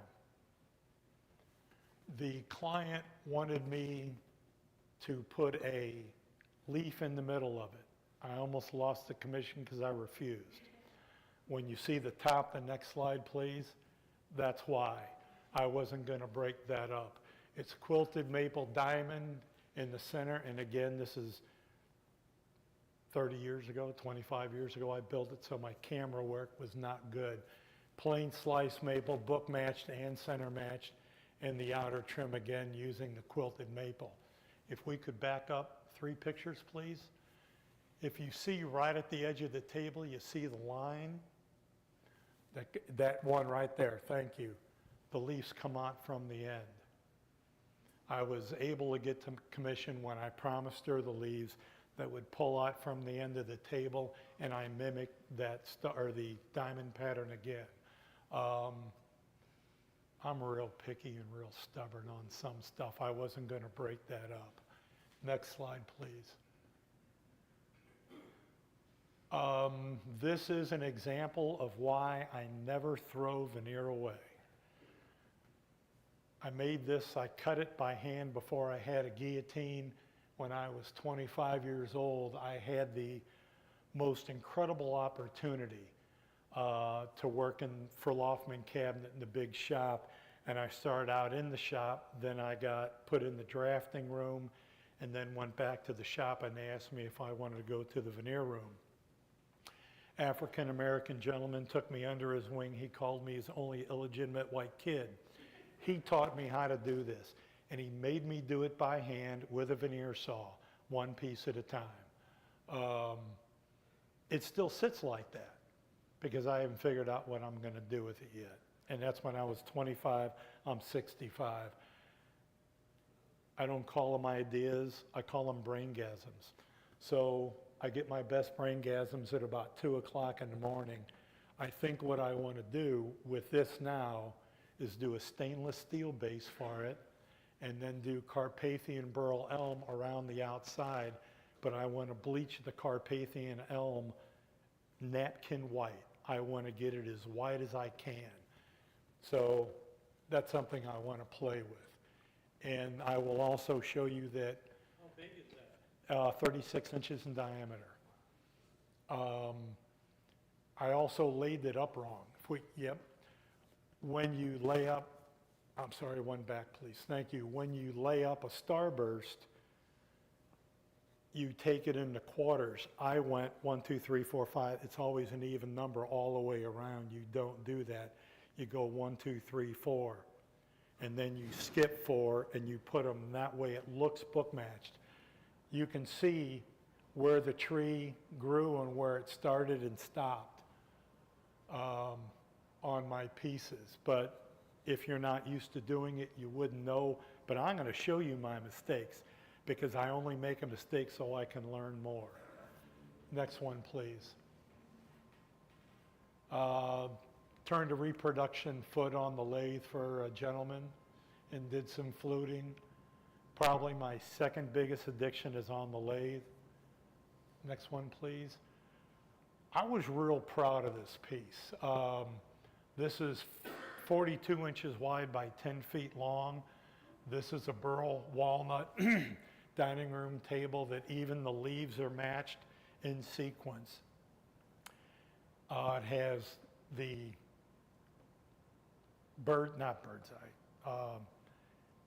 bee's wing around the satin wood around the edge. And on the next picture, you can probably see some of the inlay. That's what it looked like finished. I still am addicted to lacquers on furniture. I think it gives great depth. I've played with waterborne finishes. I just don't think you can get the depth in them yet. I'm not saying I'm against them, but for pieces like this, I want to make them out of great lacquer, the depth you get into it. And the next picture, please. There's going to be 3 of these. Again, bad photography on my part. This one would have been about 1995. This is crotch mahogany trimmed in African satin wood. The next picture, when you push a button, the doors automatically open. And so when you push the button, and the next slide, please, the 2 inside doors run at twice as fast as the 2 outside doors, so you get the same place at the same time. It's just how my mind goes. Next one, please. This is a lot of fun. This is going back to a French Nouveau piece. These are antique martini shakers, and that's what the cabinet was strictly built for. It has a 48-inch convex radius on the doors, and they are book matched left and right, and the grain runs all the way through. There might be at the top there's a starburst black lacquer on maple and mahogany trimmed. Next one, please. Some wonderfully huge doors I had the pleasure to build. These are each 36 inches wide by 103 inches tall, 8-quarter sawn mahogany, solid all the way through. The veneered panels on the bottom, I think there's a next picture. It's what they came out looking like hung, and that is book matched crotch mahogany on the bottom. That's on the interior as well as the exterior.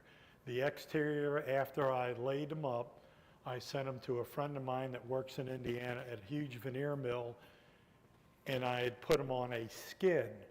They took them and they put a thermal foil back on them so they wouldn't transfer heat and wouldn't warp under the heat or the cold winter months. These have been hanging for, I think, 7 years, and they still look great. Next slide, please.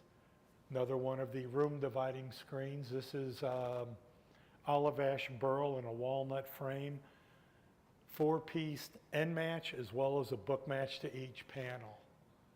I don't know if anybody knows a whole lot about the olive ash burl. The only place that tree grows is in Jerusalem. Next slide, please. This is going back to my client that is blind. When he said he did not want any handles on it, because when he walked through the house, his hip hit him. It was an enlightenment for me how to achieve what he needs, but make me better at what I do. So I stole that design right off of a Frank Lloyd Wright window. And so they have touch latches. He could walk up, feel the cascade where they go up to, and that's where he knew how to open the doors. One of my favorite clients, picky as could be. He would walk by after I had him in, he'd call me and say, come on over, I got an issue. Okay. Well, he'd find a little chip in the bottom of the marble. On the bottom. I'll fix it, Bill. Wonderful person. And those are all his nutcracker displays on the right-hand side, and the whole left-hand side was filled up with sports memorabilia. Wonderful gentleman. Next slide, please. There's a close-up. Everything's cherry and natural. I've repeated the same design several times for other clients, but I filled in the squares. Another piece I did out of cherry that had Carpathian burl elm inset in each square. Another piece was all, I don't think I brought those pieces with me, was all quarter and rift white oak and put burled white oak in the squares. Next one, please. This is a French piece called an étagère, usually found in a bedroom. I'm thinking this is about 1990 I built this. Went with maple with almost a full whitewash finish on it because that's what the client wanted. So for the handles, I made diamonds that are book match Carpathian burl elm, sanded it, and I whitewashed those just a tad to knock some of that orange and that pronounced figure off. Next one, please. This is in progress, madrone burl with ebony inlay. This was just about 4 years ago. Next slide, please. There it is finished. Again, the black on the oak, even if you're just going to play with it, it's just very dynamic. It's a very powerful statement. Next slide, please. Another coffee table. This is pommelé sapele with just regular sapele cut legs. This client was expecting the entire top after I made it. It was so bold it like punched you in the face. So I called him and I said, there's no more charge, but I want to put a holly inlay on the top just to break it up, to make it a little bit softer in my eyes. They loved it. The next one, please. You can see the lighter spot. If you would buy this table anywhere in a mass-produced industry, they would have stained it out. That drives me absolutely nuts. I want to celebrate all the figure I can. So I left it and I purposely put it dead center in the table. I want to force your eyes on some pieces of furniture. Some tables I've made, I've used burl walnut or highly figured woods on the side. Somebody says you can't even see it. No, but I'm going to make you bend over and I'm going to make you look at stuff because that's what I like to do. The next one, please. Part of my shop, about a 14-foot wall all full of burls. This is what I'm going to start doing part of this winter. The one on the far right bottom, that's a 48-inch diameter cottonwood burl that I'm getting real excited about turning. The biggest I've ever turned was for a pattern was 6 feet in diameter. And before I did it, I was working at McDonnell Douglas, and the boss said, "You're going to start on that?" I said, "After lunch." He goes, "You're going to waste 2 hours? You always do these things after lunch." He said, "Why?" I said, "I learned from a shaper hand when I was in my 20s, never start the shaper till after lunch. Something goes bad, you bleed less on a full stomach." So I'll do the turnings after lunch. Next one, please. There it is in the back of the truck. So you can kind of get the size of it. Next one, please. Some different bowls. This is a chinkapin white oak, 13 inches tall, about 8 inches in diameter. Next one. Spalted maple. I was looking through Marketplace when I lived in St. Louis, and a gentleman in Illinois said, I can't remember he used the word crappy, but unburnable cordwood. And I'm looking at it, and I'm starting to salivate, and I called him up, went over to get it, and I said, how much would you like for it? It's probably 12 pieces, this big, all of this spalted maple. He goes, well, how about $45? And I said, let's be real honest. How about I start at $100? And he just looked at me. I said, no, that's how I was raised. I'll give you $100. So this is one of the pieces I've made. It's about 13 inches in diameter. Next one, please. There's the top of the chinkapin. Sometimes I think with highly figured or spalted woods, I like to leave the wall thickness a little thicker than normal. Instead of turn them, I like that mass. It gives it pronunciation, because I don't have a better word for it. Next piece, please. This was a fun one. This was a 22-inch diameter cherry popcorn bowl I turned for a friend. This was just a lot of fun. Mulberry burl. I'd never seen it before, was just astonished. This is 22 inches in diameter. One of the other pieces, next one I think, I had to leave the walls extra thick. Instead of just being a bowl, I wanted to get a definition of plateaus and sweeping curves. What you're seeing, the reason it's wet, I put lacquer on it. It wasn't going to be used for food or anything like that. I don't mean to dictate to people. I'm putting lacquer on this because I want to see that depth, and I don't want to see the view block. I don't want to see oranges and apples in it.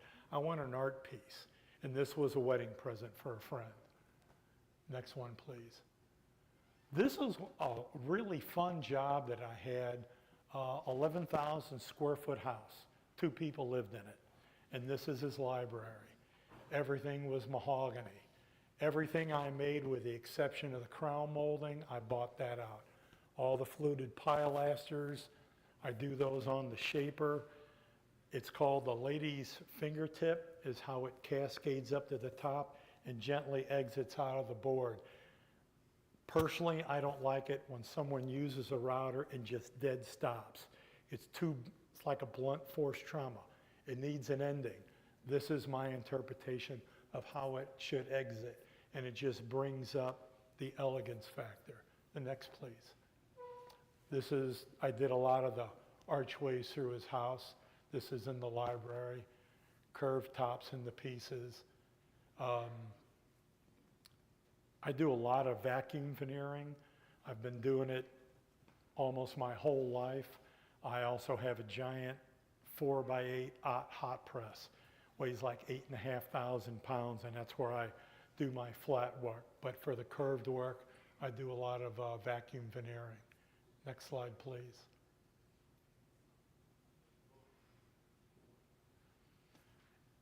I don't want to say anybody can make a raised panel, but when I do a raised panel, when I was a kid, it was a sign of elegance. It was a sign of nice architectural elements. Now everybody can do them, and I don't have any problem with that. I don't want this library to have a square panel anywhere. We had these beautiful elliptical arches. We had the round tops to the staircase. I wasn't going to ruin it by putting in a square raised panel. So I gave these small ellipticals to match the rest of the room. There's a close-up, bad photography again. Next one, the ceiling. This is built on a 28-foot convex radius. This is in a home. There's actually 2 of them on each side of the grand staircase.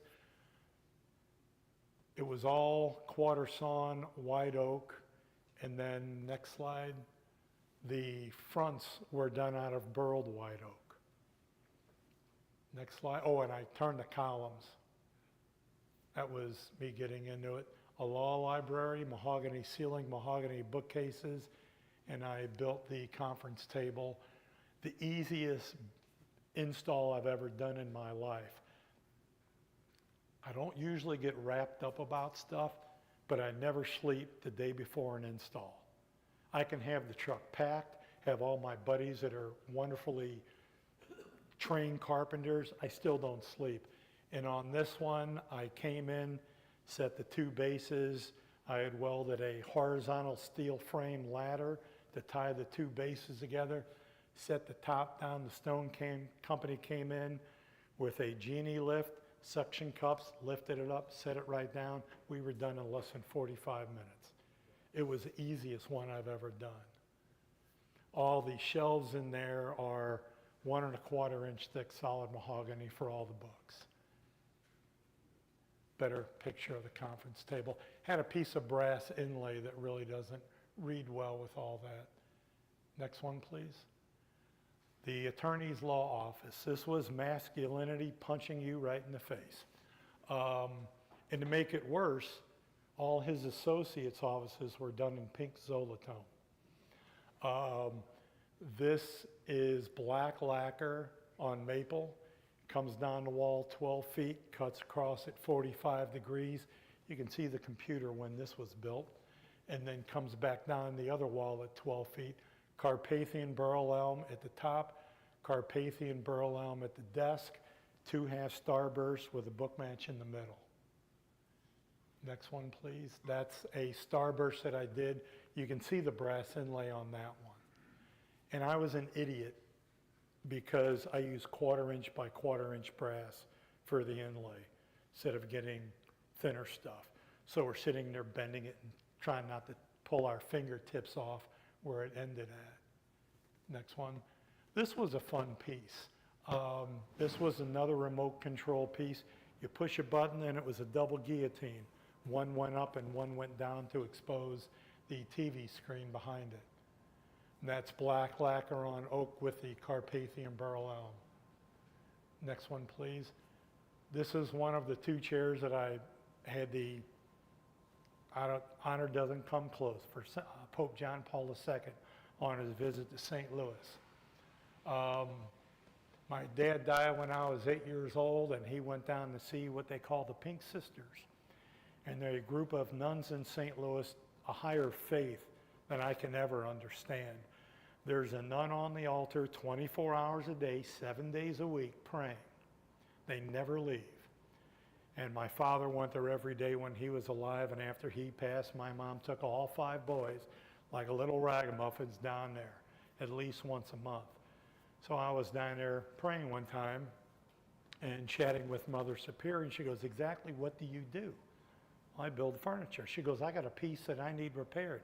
I don't do repair work. I can't turn these ladies down.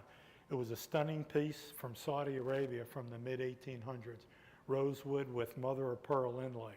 So I took it, fixed the mother of pearl, took it back, and she goes, "Let me see your work." And I just happened to have my portfolio in the truck. You can't interact with them. You have to put whatever you're giving to them in a turnstile and turn it.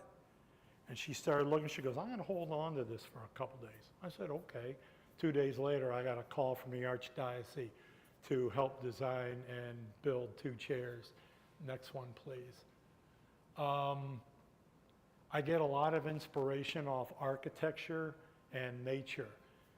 This took me right back to the architecture. The foundation of a building, the concrete is piered. The legs are piered because that's the foundation of a building. It's the foundation of the Catholic Church or the foundation of the chair. I think the next one, oh, let's back up 2. Do you see the crust at the bottom?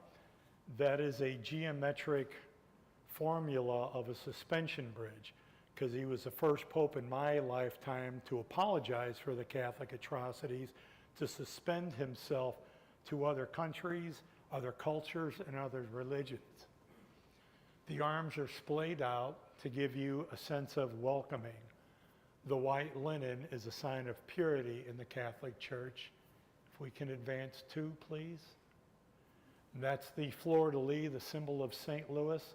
Carpathian burl elm and ebony. The Carpathian burl elm I got from Poland. when I did that piece. I used quilted maple everywhere else, and that represents when the Pope sits down at it, you don't notice anything but him. So don't try to outdo him. It could have been gold. You would have never known what the chair was made out of. So I used iridescent on the maple. It's like shimmering almost, because every time the Pope moves, everybody's watching him and somebody's got a different perspective. And that's what I wanted for the wood on the chair. And I believe that should, any questions? And if I bore you, tell me. You can't hurt my feelings. I've been beat by the best nuns in the Catholic Church. On towards the beginning of your presentation, the madrone burl with the ebonized oak, Yes, sir. what technique do you use to ebonize? Do you spray it with? On the oak, I love black lacquer. Okay. I have done other ebonizing techniques. I did one just last year where a client wanted it was a fumed eucalyptus, and they wanted the trim done in solid maple, or I'm sorry, solid cherry, because they had kids in the house. But they wanted it darkened, so I took steel wool and vinegar, put it in a jar for several days, and as soon as you do it, come back 10 minutes later. I like the control you have of the depth, because I was able to leave a little bit of that cherry just ghosting through, so it wasn't totally black. Okay, thank you. Yes, sir. Got a couple of questions No, for you. please. Okay. First question, on your hot press, how long does it take to press a panel? If I turn on the heated platens, which I do very rarely, because I don't like to watch my electric meter move like a fan at high speed, I can cure a 4x8 sheet in about 4.5 minutes. Awesome. And then by the time you pull it out, it's got about a 12 to 15 minute recovery time to heat back up. So by the time I pull it out, I glue the next panel, get it in the press. There's my 12 to 15. What kind of glue are you using? All depends on what kind of veneer. If it's a flat cut veneer, a regular cold press, or a hot press veneer. If it's a burl, swirl, crotch, or highly figured woods, I like Unibond 800. With a highly figured wood, you have to give it a concrete-like setting. If you let it creep with a PVA or any of those glues, you're going to come back in 2 years, it's going to be cracking on you. Have you ever used Gorilla Glue? Not on Not yet? veneer Okay, wood. that we'll talk later. Baduke and Holly, that one piece that you have on the table leg, and that was bird's eye maple. was that inlaid, or it looked like it was on a I chamfer routed router? it out and then I chamfered it in. Okay, cool, looks That good. way, I'm not getting end grain. And that was my stress level on myself to do it solid, but then I'm seeing end grain. And I Gotcha. didn't want to see that. And I've repeated that design on several of the tables. Yeah, It's right just there, a that's lot- it right there, yeah, It's a that lot of picture. fun, and if you notice it, if we can go back one, please. It's at the bottom. Right. Because again, I want to make you bend over and look at something that normally you're not going to gawk at. I think one more. Two more, sorry. No, that's what thickness of veneer do you use? All Usually. depends. Usually when I buy it, it's going to be 1/28 of an inch thick. I do come across a fair amount of veneers that are 16th inch thick. Right. One of the pieces I did not show tonight was a fantastical bathroom that had 6 or 8 different kinds of inlays in it. Right. And it was convex, concave, had carvings on it. And I called Bacon Veneer Company. That was in 2000. And Bacon Veneer Company at the time was the 3rd largest veneer broker in the country. And the guy's laughing at me, and I'm like, I'm a peon. I'm a one-man shop. I never want anybody. Right. Will you break a bundle, or what's called the flitch, the entire tree? And he goes, yeah, it's a $100 breakage fee. Okay, what do you have in Pomeroy Sapele? So I bought it from him. I drove up by Chicago. He's become a friend that I see almost every year. He has gone to a company called IAP, Indiana Architectural Plywood. They are like the Ford Motor Company of doing veneer work. They have 3 5x12 presses. that one of them is almost fully automated. 2 people can run 225 sheets of plywood in one 8-hour shift. So when they're done running a job, they throw the veneer away. They say it's going to the pigs. And they're out in the country, and every 2 weeks there's a tractor trailer that is smashed down with veneers. And it goes to a pig farmer. And he puts them in a boiler, and he fires them up, and he can make his heat in the winter for the pigs or the air conditioning in the summer for the pigs. Wow. So he goes out and he calls me about once every 3 months, come on up and get a crate. Cool. So that's Last question. Yep. What type or what brand of lacquer do you use? I like Mohawk. Mohawk? Is it there's catalyzed? No, I prefer, I will on dining room tables. Let me back that up. On high use area, I will also use that. Mohawk. Hesse's, are you familiar with them? It's a French company.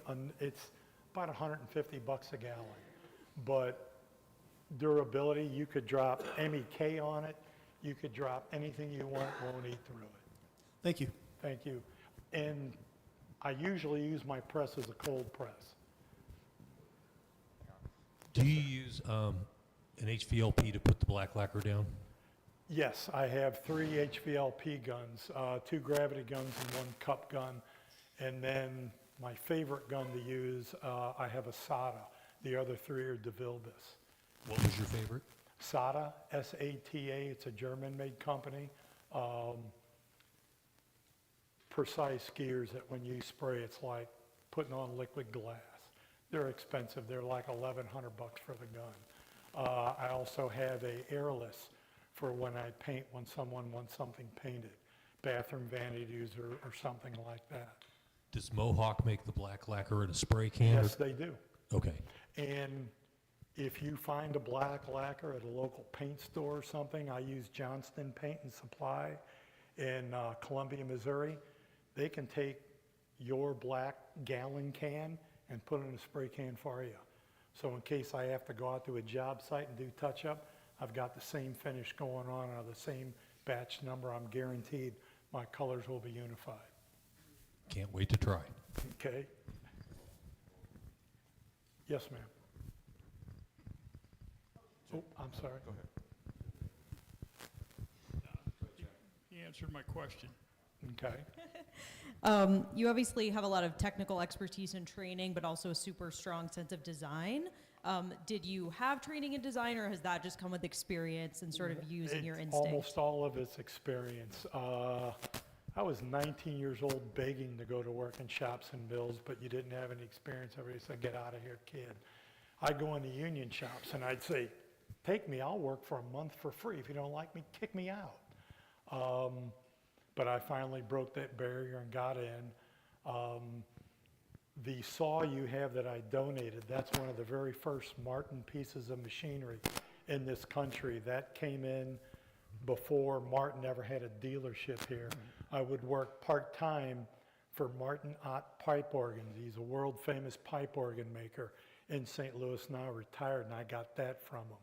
I have a couple other pieces from him too. My large hot press I got from him when he closed up his business. So I would go in and just, I can't use the word addiction light enough.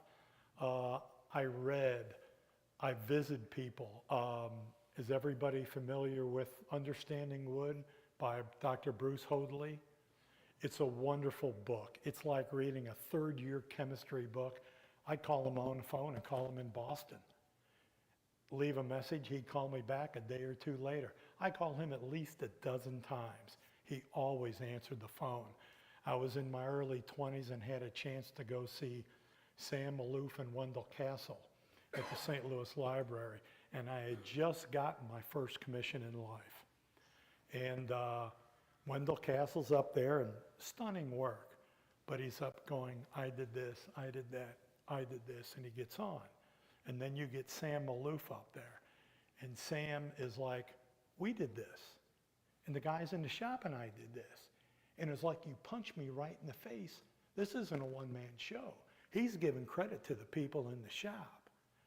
And Sam would show flowers or a tree or a rose in bloom about every 15th slide. And in dark auditorium, somebody else, Sam, what's with all the flowers? And he leans over the projector and it's coming up at him in a real ghost. And he goes, that's for all the young kids in the audience. And he kicks it back to a rose and he goes, you don't do perfect work, only God does. Learn to say enough is enough. And it was just that humility. So when I started traveling from McDonnell Douglas, I was going out to California 10 times a year. So I call him on the phone. Yeah, come on out to the shop. So I go out and hang out, sweep a floor, grab a broom, or just do something. I did take a class to learn marquetry from Silas Kopf. He is, in my estimation, the world's greatest marketeer. I took a chair design class from Bob Casserly, who is just unbelievable in design and stuff. So I'm kind of addicted that way also.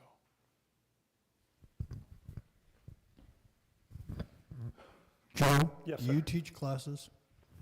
I'd love to come and teach you guys a vacuum veneering class because the way I was taught vacuum veneer, it's nothing like you've ever seen. We'd love to have you. I'm 2 hours down the street. That's the way I look at it. So, yeah, I'd be honored, and I'm incredibly privileged to be here tonight. Yeah, I've looked at that mortar saw, but could you go over some of the features of that saw that you've done at it? Yes, sir. It's an 8-foot slider, so it'll have the capacity to straight line rip. Chuck was very, very nice with the other gentleman to come out and pick it up out in Ashland. It has a fixture bar, so you can, instead of grabbing the table, you can move it, and the handlebar is movable anywhere you want. So if you're cross-cutting, let's say stock for a door, put it right behind your butt. So you cut, walk back a step, slide it over to your next mark. It is old, it has some idiosyncrasies to it. If you take off my tape measure, it'll be metric underneath in brass. That's how, yeah, I believe that's about a 1968, 69 vintage saw. It has a clasp that I gave them that if you want to use it for straight line ripping, how many blades did it come with? There's, yeah, a bunch, and I had them all just currently resharpened. You cannot put a dado blade on it. That's illegal in Europe. But it does have a great straight line rip feature on it, so you can put your board on there, put the clamp on the back, and straight line rip an 8-foot board. Oh no, you can cut sheet goods on it. It does not have a scoring blade. That's the reason I bought the new one. So you will get a little chip out. It's got some nice panel blades with it. Just take your time and cut it slowly. Yes, sir. You had those doorways that were trimmed with wood. It looked like there was different colored wood in there. Can we back up some slides, possibly? Was that the mahogany library? I guess my question is, how did you build those arched pieces of wood? You lay out your grain so you're not going 90, you're not going 245. You kind of get it just right. If you look at them, you'll see a little bit of an end grain at the bottom and the top of the arches. So you pieced several pieces together? No, those are all one piece. I hate piecing stuff together. I have done bent So laminations you're before. bending it? No, I'll get a wide board and cut it out, make a template, put it on the shaper, get my templated piece, and then run it back through the shaper to get that profile. Yeah, that piece right there, you're talking about the ellipticals, those are all one piece. That wasn't a bent lamination. And the, How wide would that be when you started? probably 18 to 20 inches. But see, when I was younger doing this, you could get mahogany boards 32 inches wide. So that wasn't a problem. Yes, sir. You mentioned Frank Lloyd Wright 2 or 3 times. How big of an influence does he have on your work? A rather large one, but bigger than that, are the brothers Green and Green. Are you familiar with them? They're from St. Louis, where I grew up at. They went to Washington University, And then they went to Japan for 2 years, and they got hit by the Japanese influence.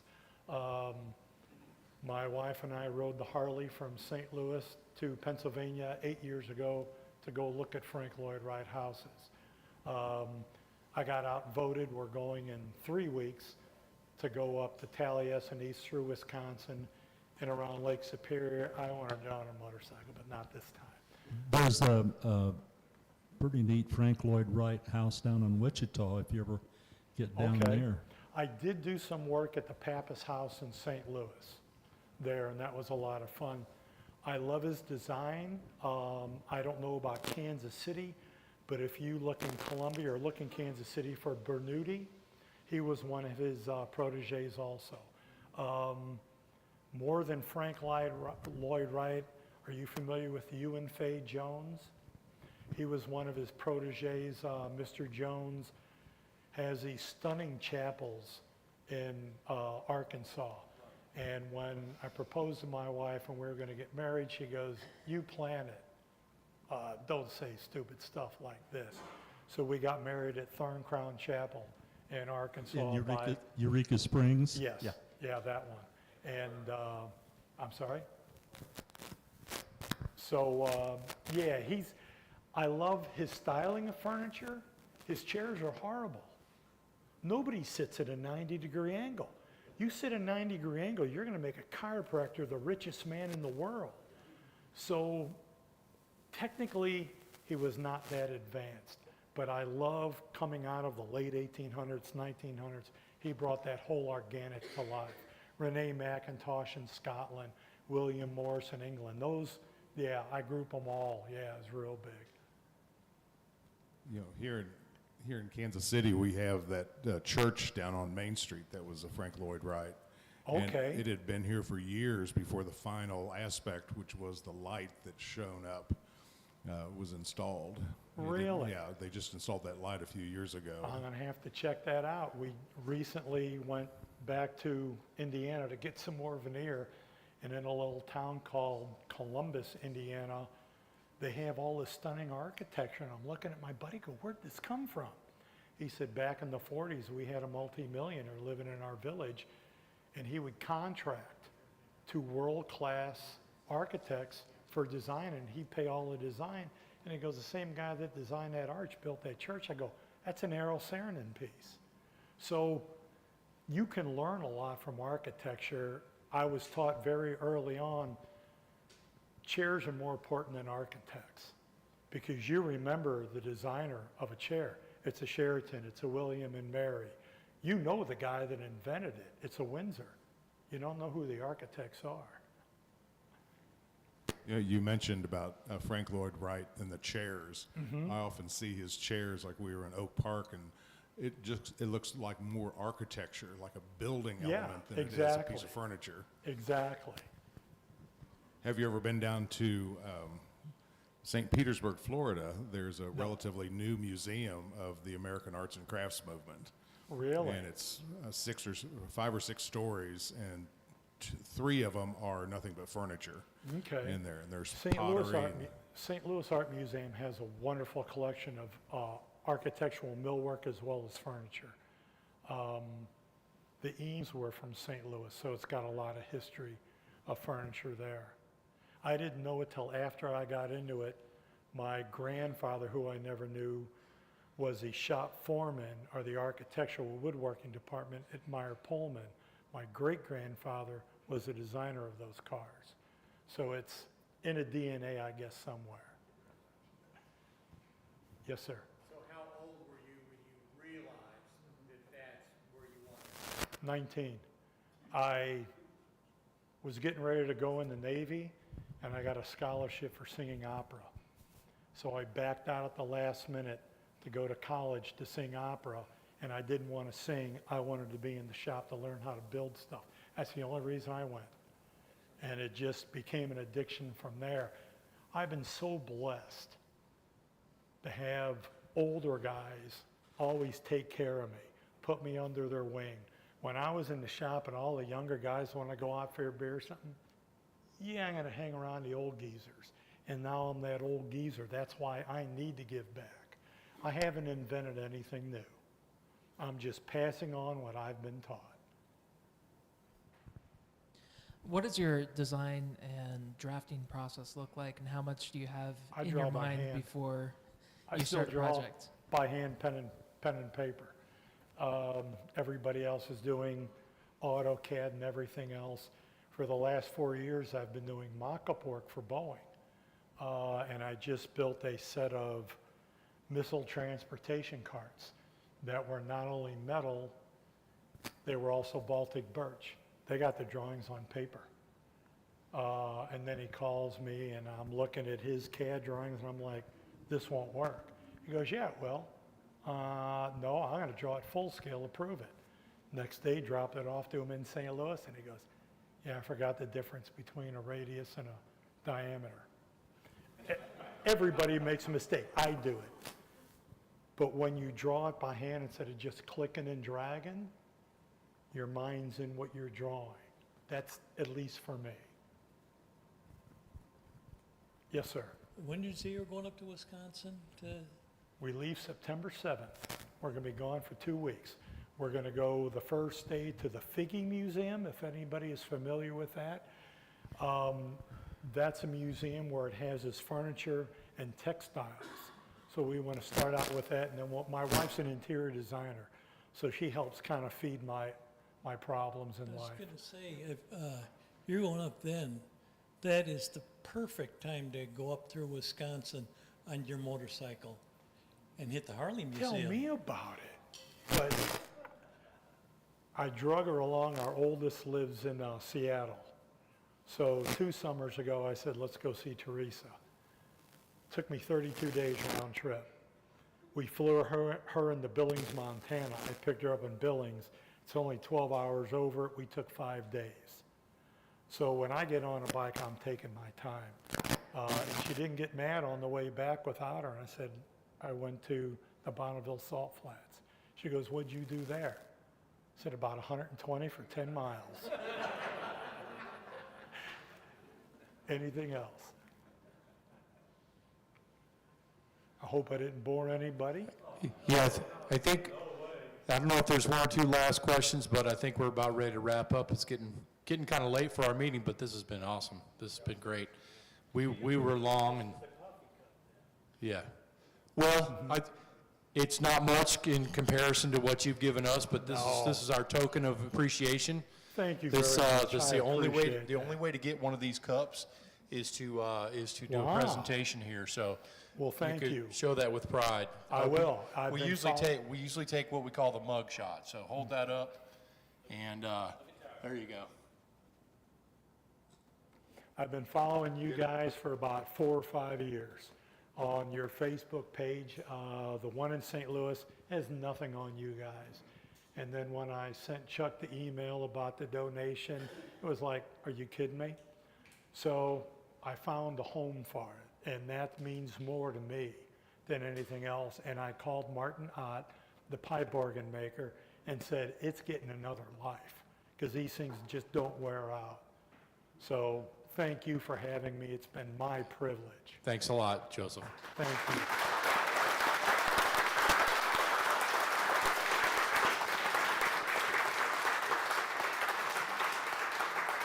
All right, everybody, have a great night. Feel free to hang around a little bit if you want, but also help clean up, help get the chairs up. Be safe driving out. Yeah, sweet people. Watch your step going down the steps, and have a great evening.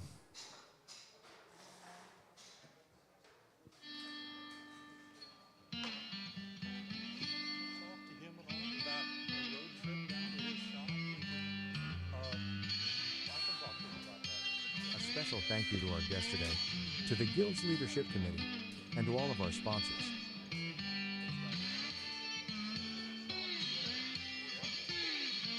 For more information about the Guild, upcoming classes, and events, please visit our website, kcwg.org. You can also find us on social media by searching for Kansas City Woodworkers Guild. And remember to hit the subscribe button and ring the bell for notifications.